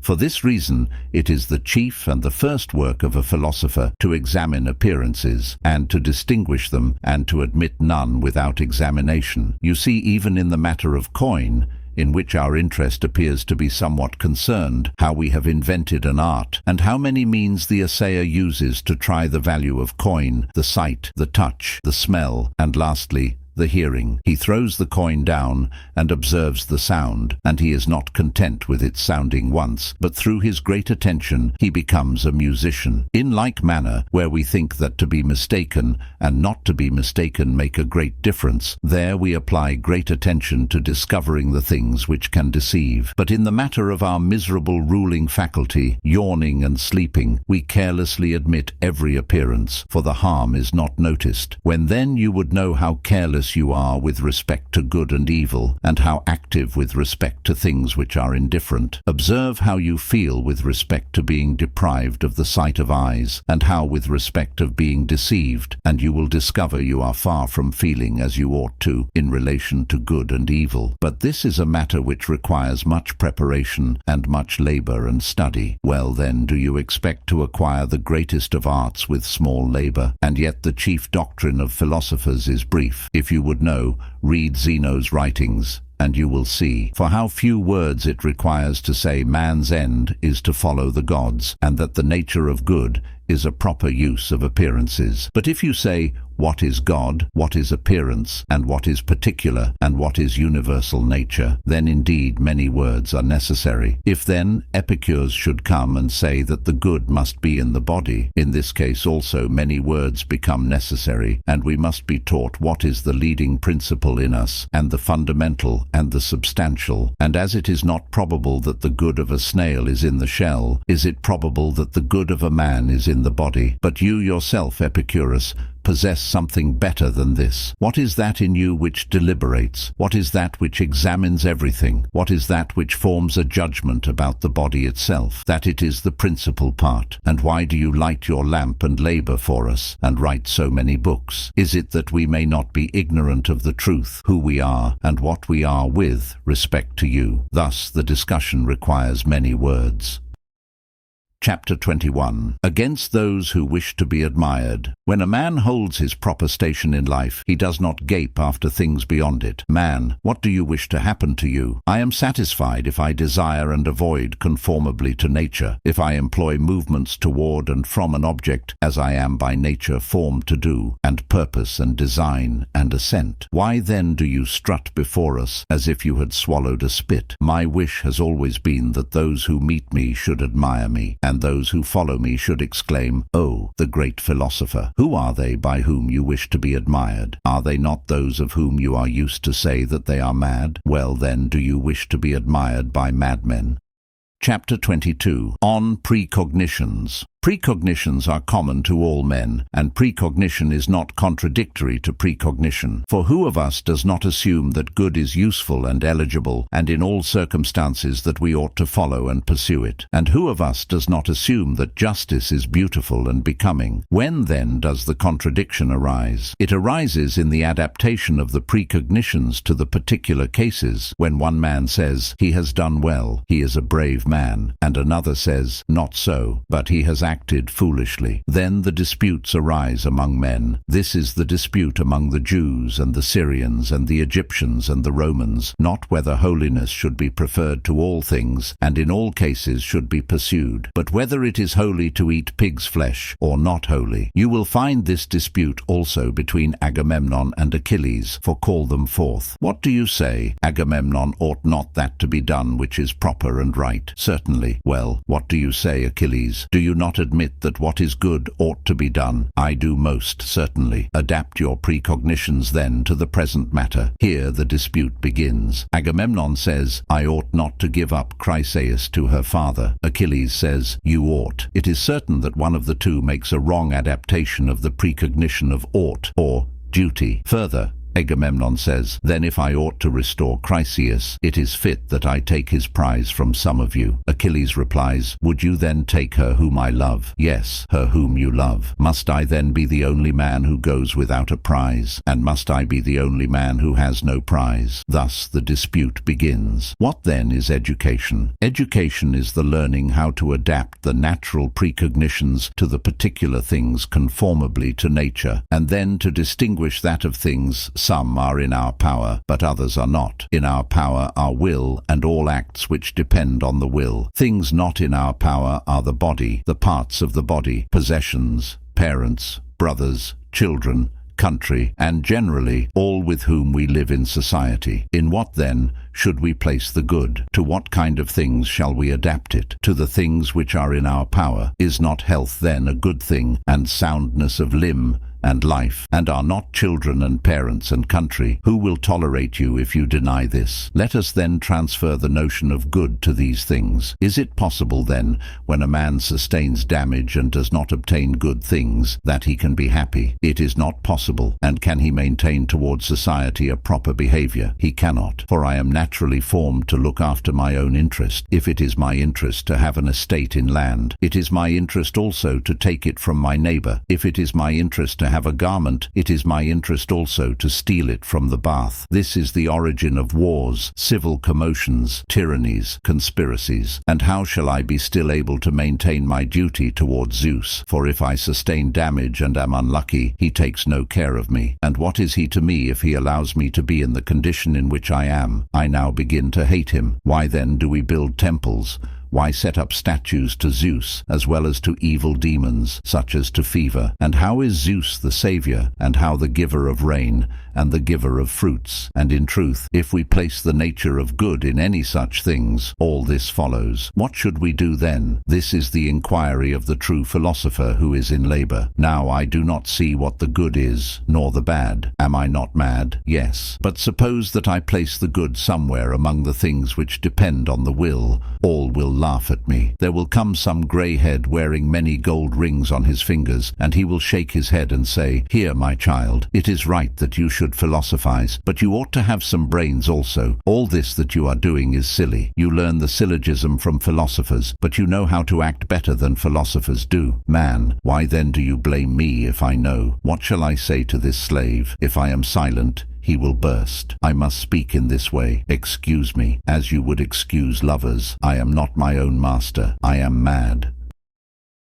Chapter 23. Against Epicurus. Even Epicurus perceives that we are by nature social, but having once placed our good in the husk, he is no longer able to say anything else. For on the other hand, he strongly maintains this, that we ought not to admire, nor to accept anything which is detached from the nature of good, and he is right in maintaining this. How then are we, if we have no natural affection to our children? Why do you advise the wise man not to bring up children? Why are you afraid that he may thus fall into trouble? For does he fall into trouble on account of the mouse which is nurtured in the house? What does he care if a little mouse in the house makes lamentation to him? But Epicurus knows that if once a child is born, it is no longer in our power not to love it, nor care about it. For this reason, Epicurus says that a man who has any sense also does not engage in political matters, for he knows what a man must do who is engaged in such things. For indeed, if you intend to behave among men as as you do among a swarm of flies, what hinders you? But Epicurus, who knows this, ventures to say that we should not bring up children. But a sheep does not desert its own offspring, nor yet a wolf. And shall a man desert his child? What do you mean? That we should be as silly as sheep? But not even do they desert their offspring, or as savage as wolves, but not even do wolves desert their young. Well, who would follow your advice if he saw his child weeping after falling on the ground? For my part, I think that even if your mother and your father had been told by an oracle that you would say what you have said, they would not have cast you away. Chapter 24. How we should struggle with circumstances. It is circumstances which show what men are. Therefore, when a difficulty falls upon you, remember that God, like a trainer of wrestlers, has matched you with a rough young man. For what purpose? You may say, why, that you may become an Olympic conqueror, but it is not accomplished without sweat. In my opinion, no man has had a more profitable difficulty than you have had, if you choose to make use of it as an athlete would deal with a young antagonist. We are now sending a scout to Rome, but no man sends a cowardly scout, who, if he only hears a noise and sees a shadow anywhere, comes running back in terror, and reports that the enemy is close at hand. So now, if you should come and tell us, fearful is the state of affairs at Rome, terrible is death, terrible is exile, terrible is calumny, terrible is poverty, fly, my friends, the enemy is near. We shall answer, begone, prophesy for yourself. We have committed only one fault, that we sent such a scout. Diogenes, who was sent as a scout before you, made a different report to us. He says that death is no evil, for neither is it base. He says that fame is the noise of madmen. And what has this spy said about pain,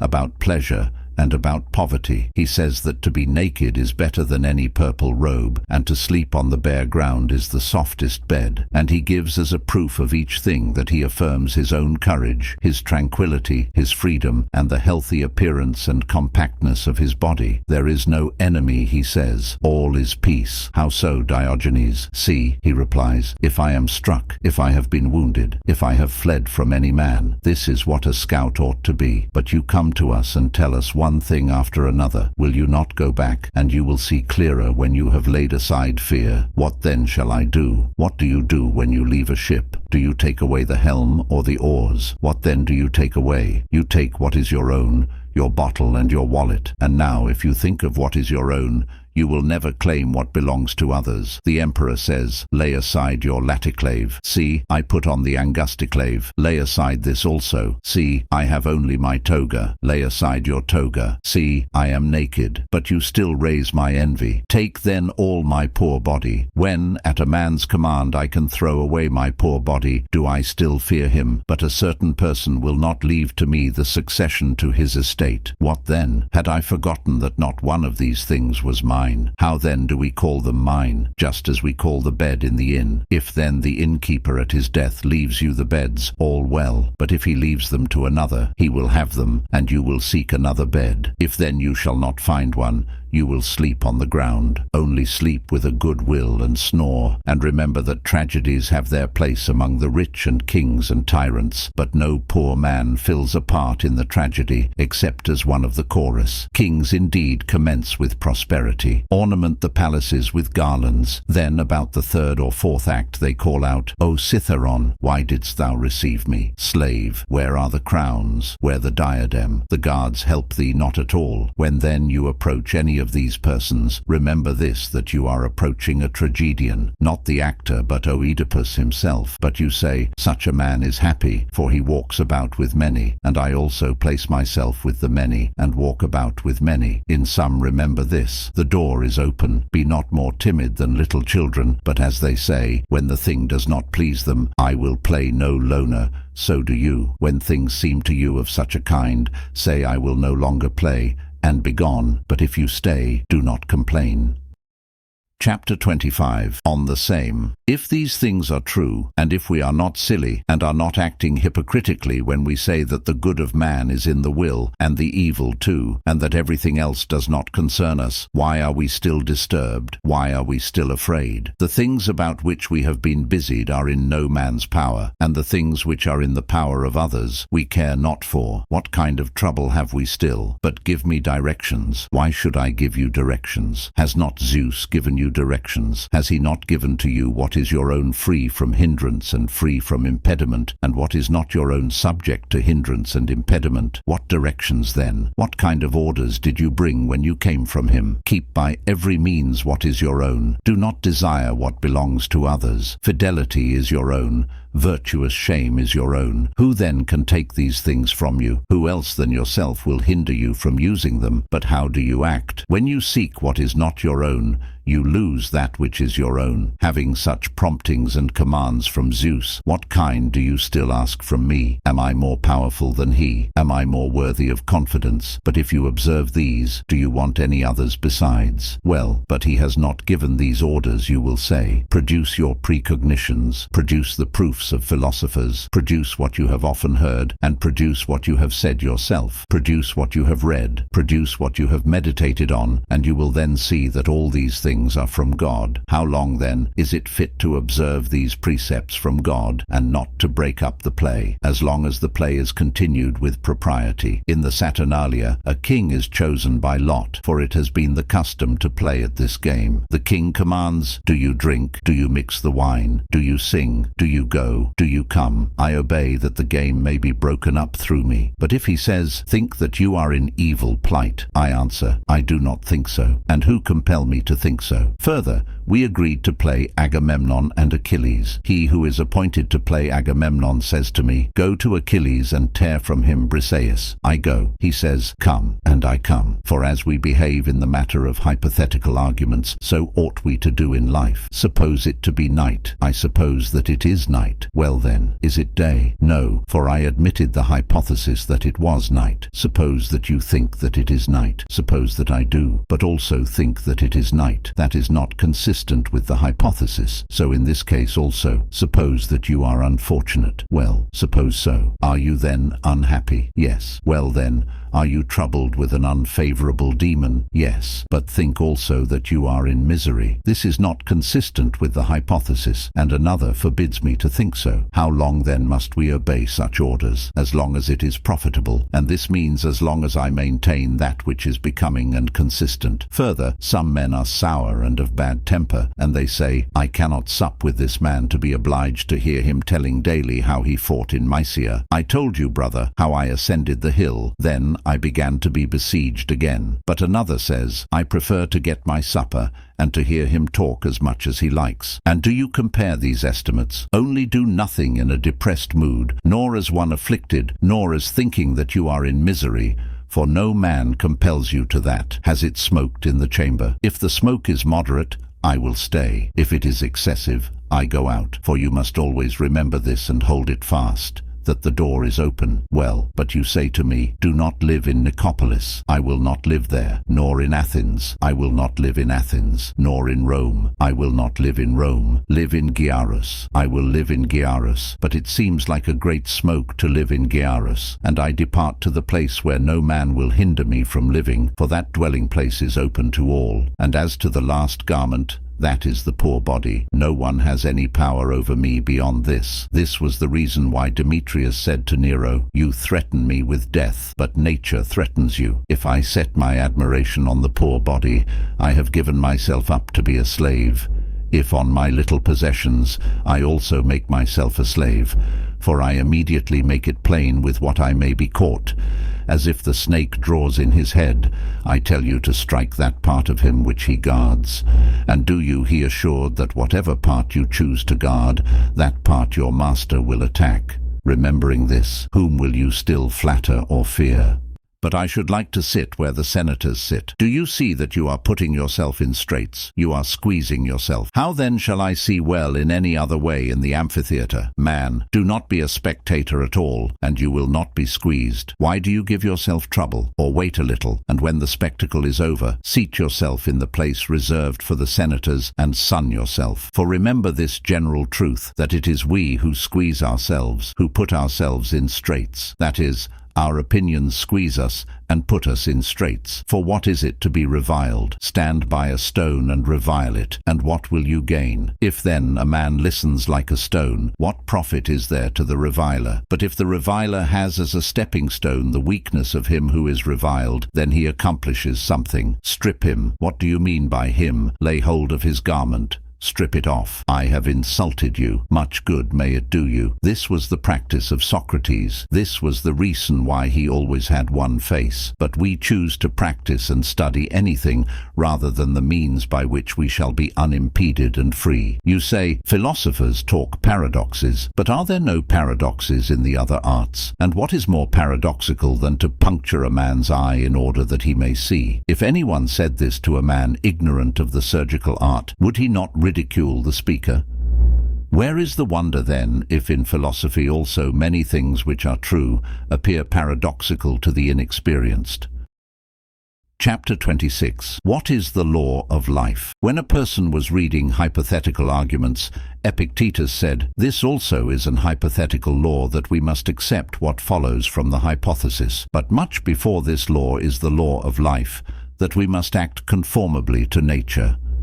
For if in every matter and circumstance we wish to observe what is natural, it is plain that in everything we ought to make it our aim that is consequent shall not escape us, and that we do not admit the contradictory. First then, philosophers exercise us in theory, which is easier, and then next, they lead us to the more difficult things. For in theory there is nothing which draws us away from following what is taught, but in the matters of life many are the things which distract us. He is ridiculous then who says that he wishes to begin with the matters of real life, for it is not easy to begin with the more difficult things, and we ought to employ this fact as an argument to those parents who are vexed at their children learning philosophy. Am I doing wrong then, my father, and do I not know what is suitable to me and becoming? If indeed this can neither be learned nor taught, why do you blame me? But if it can, he taught, teach me, and if you cannot, allow me to learn from those who say that they know how to teach. For what do you think? Do you suppose that I voluntarily fall into evil and miss the good? I hope that it may not be so. What is then the cause of my doing wrong? Ignorance. Do you not choose then that I should get rid of my ignorance? Who was ever taught by anger the art of a pilot or music? Do you think then that by means of your anger I shall learn the art of life? He only is allowed to speak in this way who has shown such an intention. But if a man only intending to make a display at a banquet, and to show that he is acquainted with hypothetical arguments, reads them, and attends the philosophers, what other object has he than that some man of senatorian rank who sits by him may admire? For there are the really great materials, and the riches here appear to be trifles there. This is the reason why it is difficult for a man to be master of the appearances, where the things which disturb the judgment are great. I know a certain person who complained, as he embraced the knees of Epaphroditus, that he had only 150 times 10,000 denarii remaining. What then did Epaphroditus do? Did he laugh at him, as we slaves of Epaphroditus did? No, but he cried out with amazement, "Poor man, how did you keep silence? How did you endure it?" When Epictetus had reproved the person who was reading the hypothetical arguments, and the teacher who had suggested the reading was laughing at the reader, Epictetus said to the teacher, "You are laughing at yourself. You did not prepare the young man, nor did you ascertain whether he was able to understand these matters, but perhaps you are only employing him as a reader." "Well then," said Epictetus, "if a man has not ability enough to understand a complex, do we trust him in giving praise? Do we trust him in giving blame? Do we allow that he is able to form a judgment about good or bad? And if such a man blames anyone, does the man care for the blame? And if he praises anyone, is the man elated, when in such small matters as an hypothetical syllogism he who praises cannot see what is consequent on the hypothesis? This then is the beginning of philosophy, a man's perception of the state of his ruling faculty. For when a man knows that it is weak, then he will not employ it on things of the greatest difficulty. But at present, if men cannot swallow even a morsel, they buy whole volumes and attempt to devour them. And this is the reason why they vomit them up or suffer indigestion, and then come gripings, defluxes and fevers. Such men ought to consider what their ability is. In theory, it is easy to convince an ignorant person, but in the affairs of real life, No one offers himself to be convinced, and we hate the man who has convinced us. But Socrates advised us not to live a life which is not subjected to examination. Chapter 27. In how many ways appearances exist, and what aids we should provide against them. Appearances to us in 4 ways, for either things appear as they are, or they are not, and do not even appear to be, or they are, and do not appear to be, or they are not, and yet appear to be. Further, in all these cases to form a right judgment is the office of an educated man. But whatever it is that annoys us, to that we ought to apply a remedy. If the sophisms of Pyrrho and of the academics are what annoys, we must apply the remedy to them. If it is the persuasion of appearances, by which some things appear to be good, when they are not good, let us seek a remedy for this. If it is habit which annoys us, we must try to seek aid against habit. What aid then can we find against habit? The contrary habit. You hear the ignorant say, "That unfortunate person is dead. His father and mother are overpowered with sorrow. He was cut off by an untimely death, and in a foreign land." Here the contrary way of speaking. Tear yourself from these expressions. Oppose to one habit the contrary habit. To sophistry oppose reason, and the exercise and discipline of reason. Against persuasive appearances, we ought to have manifest precognitions, cleared of all impurities and ready to hand. When death appears an evil, we ought to have this rule in readiness, that it is fit to avoid evil things, and that death is a necessary thing. For what shall I do, and where shall I escape it? Suppose that I am not Sarpedon, the son of Zeus, nor able to speak in this noble way. I will go, and I am resolved either to behave bravely myself, or to give to another the opportunity of doing so. If I cannot succeed in doing anything myself, I will not grudge another the doing of something noble. Suppose that it is above our power to act thus. Is it not in our power to reason thus? Tell me where I can escape death. Discover for me the country. Show me the men to whom I must go, whom death does not visit. Discover to me a charm against death. If I have not one, what do you wish me to do? I cannot escape from death. Shall I not escape from the fear of death, but shall I die lamenting and trembling? For the origin of perturbation is this, to wish for something, and that this should not happen. Therefore, if I am able to change externals according to my wish, I change them. But if I cannot, I am ready to tear out the eyes of him who hinders me. For the nature of man is not to endure to be deprived of the good, and not to endure the falling into the evil. Then, at last, when I am neither able to change circumstances, nor to tear out the eyes of him who hinders me, I sit down and groan, and abuse whom I can, Zeus and the rest of the gods. For if they do not care for me, what are they to me? Yes, but you will be an impious man. In what respect then will it be worse for me than it is now? To sum up, remember this, that unless piety and your interest be in the same thing, piety cannot be maintained in any man. Do not these things seem necessary? Let the followers of Pyrrho and the academics come and make their objections, for I, as to my part, have no leisure for these disputes, nor am I able to undertake the defense of common consent. If I had a suit even about a bit of land, I would call in another to defend my interests. With what evidence, then, am I satisfied? With that which belongs to the matter in hand. How indeed perception is effected, whether through the whole body or any part, perhaps I cannot explain, for both opinions perplex me. But that you and I are not the same, I know with perfect certainty. How do you know it? When I intend to swallow anything, I never carry it to your bee-month, but to my own. When I intend to take bread, I never lay hold of a broom, but I always go to the bread as to a mark. And you yourselves, who take away the evidence of the senses, do you act otherwise? Who among you, when he intended to enter a bath, ever went into a mill? What then? Ought we not with all our power to hold to this also, the maintaining of general opinion, and fortifying ourselves against the arguments which are directed against it? Who denies that we ought to do this? Well, he should do it who is able, who has leisure for it. But as to him who trembles and is perturbed, and is inwardly broken in heart, he must employ his time better on something else.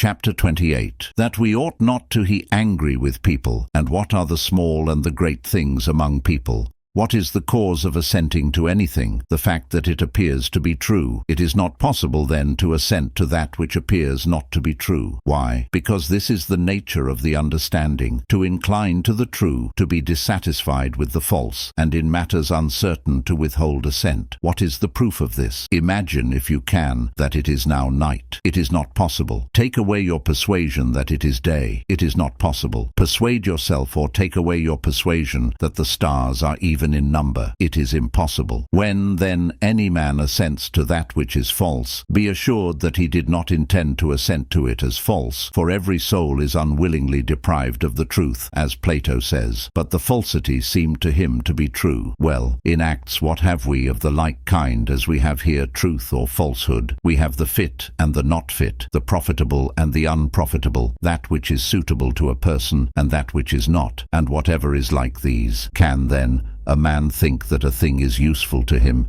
and not choose it? He cannot. How says Medea? "'Tis true I know what evil I shall do, but passion overpowers the better counsel." She thought that to indulge her passion and take vengeance on her husband was more profitable than to spare her children. It was so, but she was deceived. Show her plainly that she is deceived, and she will not do it. But so long as you do not show it, what can she follow except that which appears to herself? Nothing else. Why, then, are you angry with the unhappy woman that she has been bewildered about the most important things, and is become a viper instead of a human creature? And why not, if it is possible, rather pity, as we pity the blind and the lame, those who are blinded and maimed in the faculties which are supreme? Whoever, then, clearly remembers this, that to man the measure of every act is the appearance whether the thing appears good or bad. If good, he is free from blame. If bad, himself suffers the penalty, for it is impossible that he who is deceived can be one person, and he who suffers another person.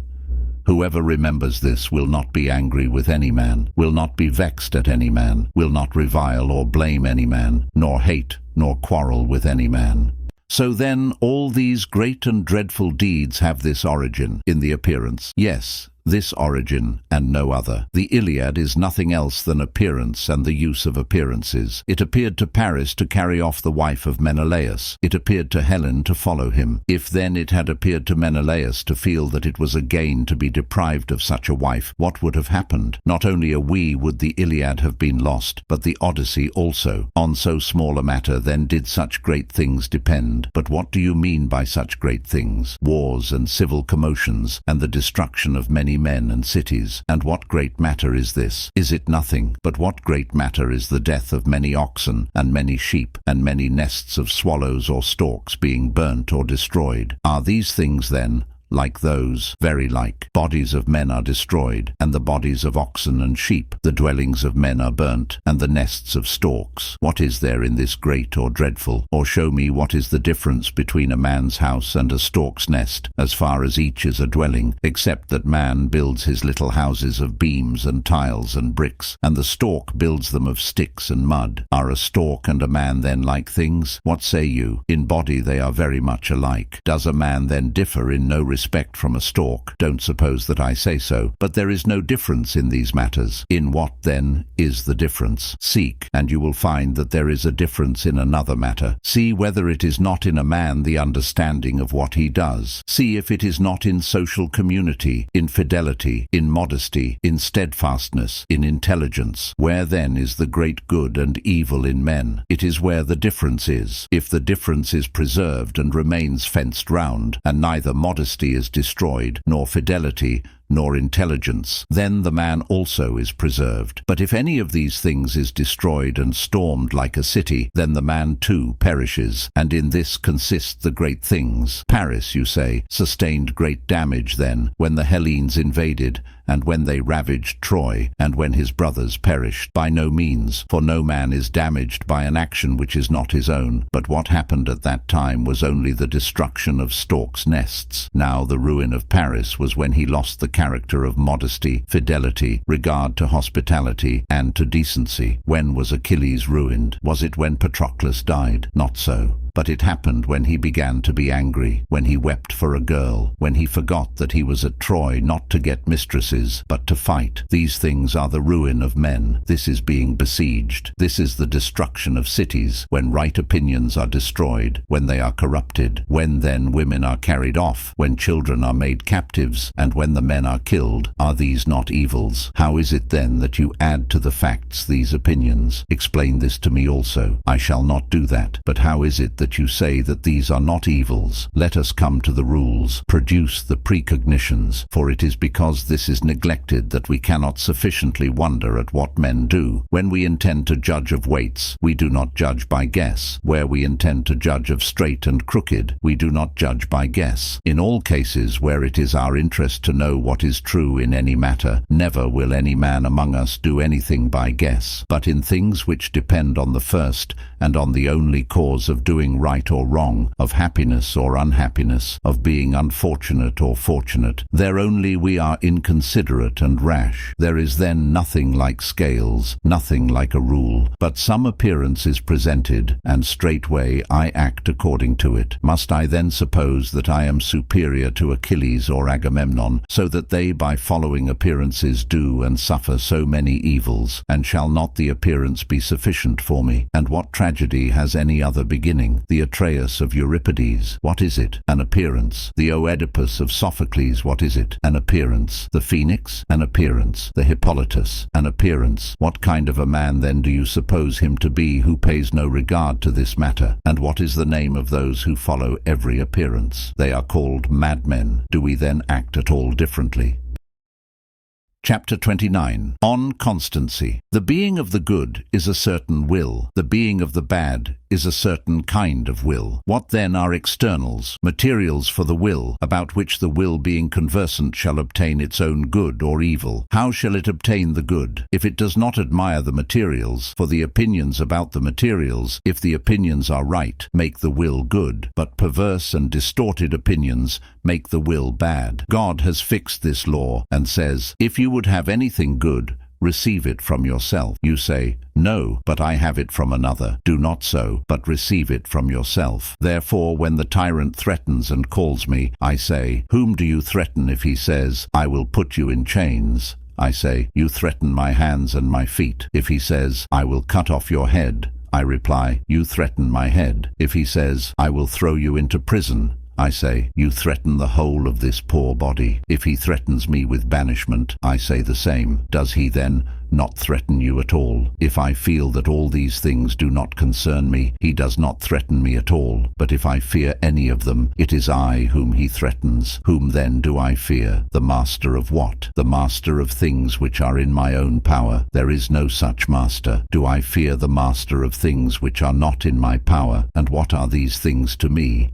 Do you philosophers then teach us to despise kings? I hope not. Who among us teaches to claim against them the power over things which they possess? Take my poor body, take my property, take my reputation, take those who are about me. If I advise any persons to claim these things, they may truly accuse me. Yes, but I intend to command your opinions also. And who has given you this power? How can you conquer the opinion of another man? By applying terror to it. He replies, I will conquer it. Do you not know that opinion conquers itself, and is not conquered by another? But nothing else can conquer will, except the will itself. For this reason, too, the law of God is most powerful and most just, which is this: let the stronger always be superior to the weaker. 10 are stronger than 1. For what? For putting in chains, for killing, for dragging whither they choose, for taking away what a man has. The 10 therefore conquer the 1 in this in which they are stronger. In what then are the 10 weaker? If the 1 possess right opinions, and the others do not, well then, can the 10 conquer in this matter? How is it possible? If we were placed in the scales, must not the heavier draw down the scale in which it is? How strange then that Socrates should have been so treated by the Athenians. Slave, why do you say Socrates? Speak of the thing as it is. How strange that the poor body of Socrates should have been carried off and dragged to prison by stronger men, and that anyone should have given hemlock to the poor body of Socrates, and that it should breathe out the life. Do these things seem strange? Do they seem unjust? Do you, on account of these things, blame God? Had Socrates then no equivalent for these things? Where then for him was the nature of good? Whom shall we listen to, you or him? And what does Socrates say? Anytus and Meletus can kill me, but they cannot hurt me. And further he says, if it so pleases God, so let it be. But show me that he who has the inferior principles overpowers him who is superior in principles. You will never show this, nor come near showing it. For this is the law of nature and of God, that the superior shall always overpower the inferior. In what? In that in which it is superior. One body is stronger than another. Many are stronger than one. The thief is stronger than he who is not a thief. This is the reason why I also lost my lamp, because in wakefulness the thief was superior to me. But the man bought the lamp at this price. For a lamp he became a thief, a faithless fellow, and like a wild beast. This seemed to him a good bargain. Be it so. But a man has seized me by the cloak, and is drawing me to the public place. Then others bawl out, Philosopher, what has been the use of your opinions? See, you are dragged to prison. You are going to be beheaded. And what system of philosophy could F have made so that, if a stronger man should have laid hold of my cloak, I should not be dragged off? That if 10 men should have laid hold of me and cast me into prison, I should not be cast in? Have I learned nothing else then? I have learned to see that everything which happens, if it be independent of my will, is nothing to me. I may ask, if you have not gained by this, why then do you seek advantage in anything else than in that in which you have learned that advantage is? Then, sitting in prison, I say, the man who cries out in this way neither hears what words mean, nor understands what is said, nor does he care at all to know what philosophers say or what they do. Let him alone. But now he says to the prisoner, come out from your prison. If you have no further need of me in prison, I come out. If you should have need of me again, I will enter the prison. How long will you act thus? So long as reason requires me to be with the body. But when reason does not require this, take away the body, and fare you well. Only we must not do it inconsiderately, nor weakly, nor for any slight reason. For on the other hand, God does not wish it to be done, and he has need of such a world and such inhabitants in it.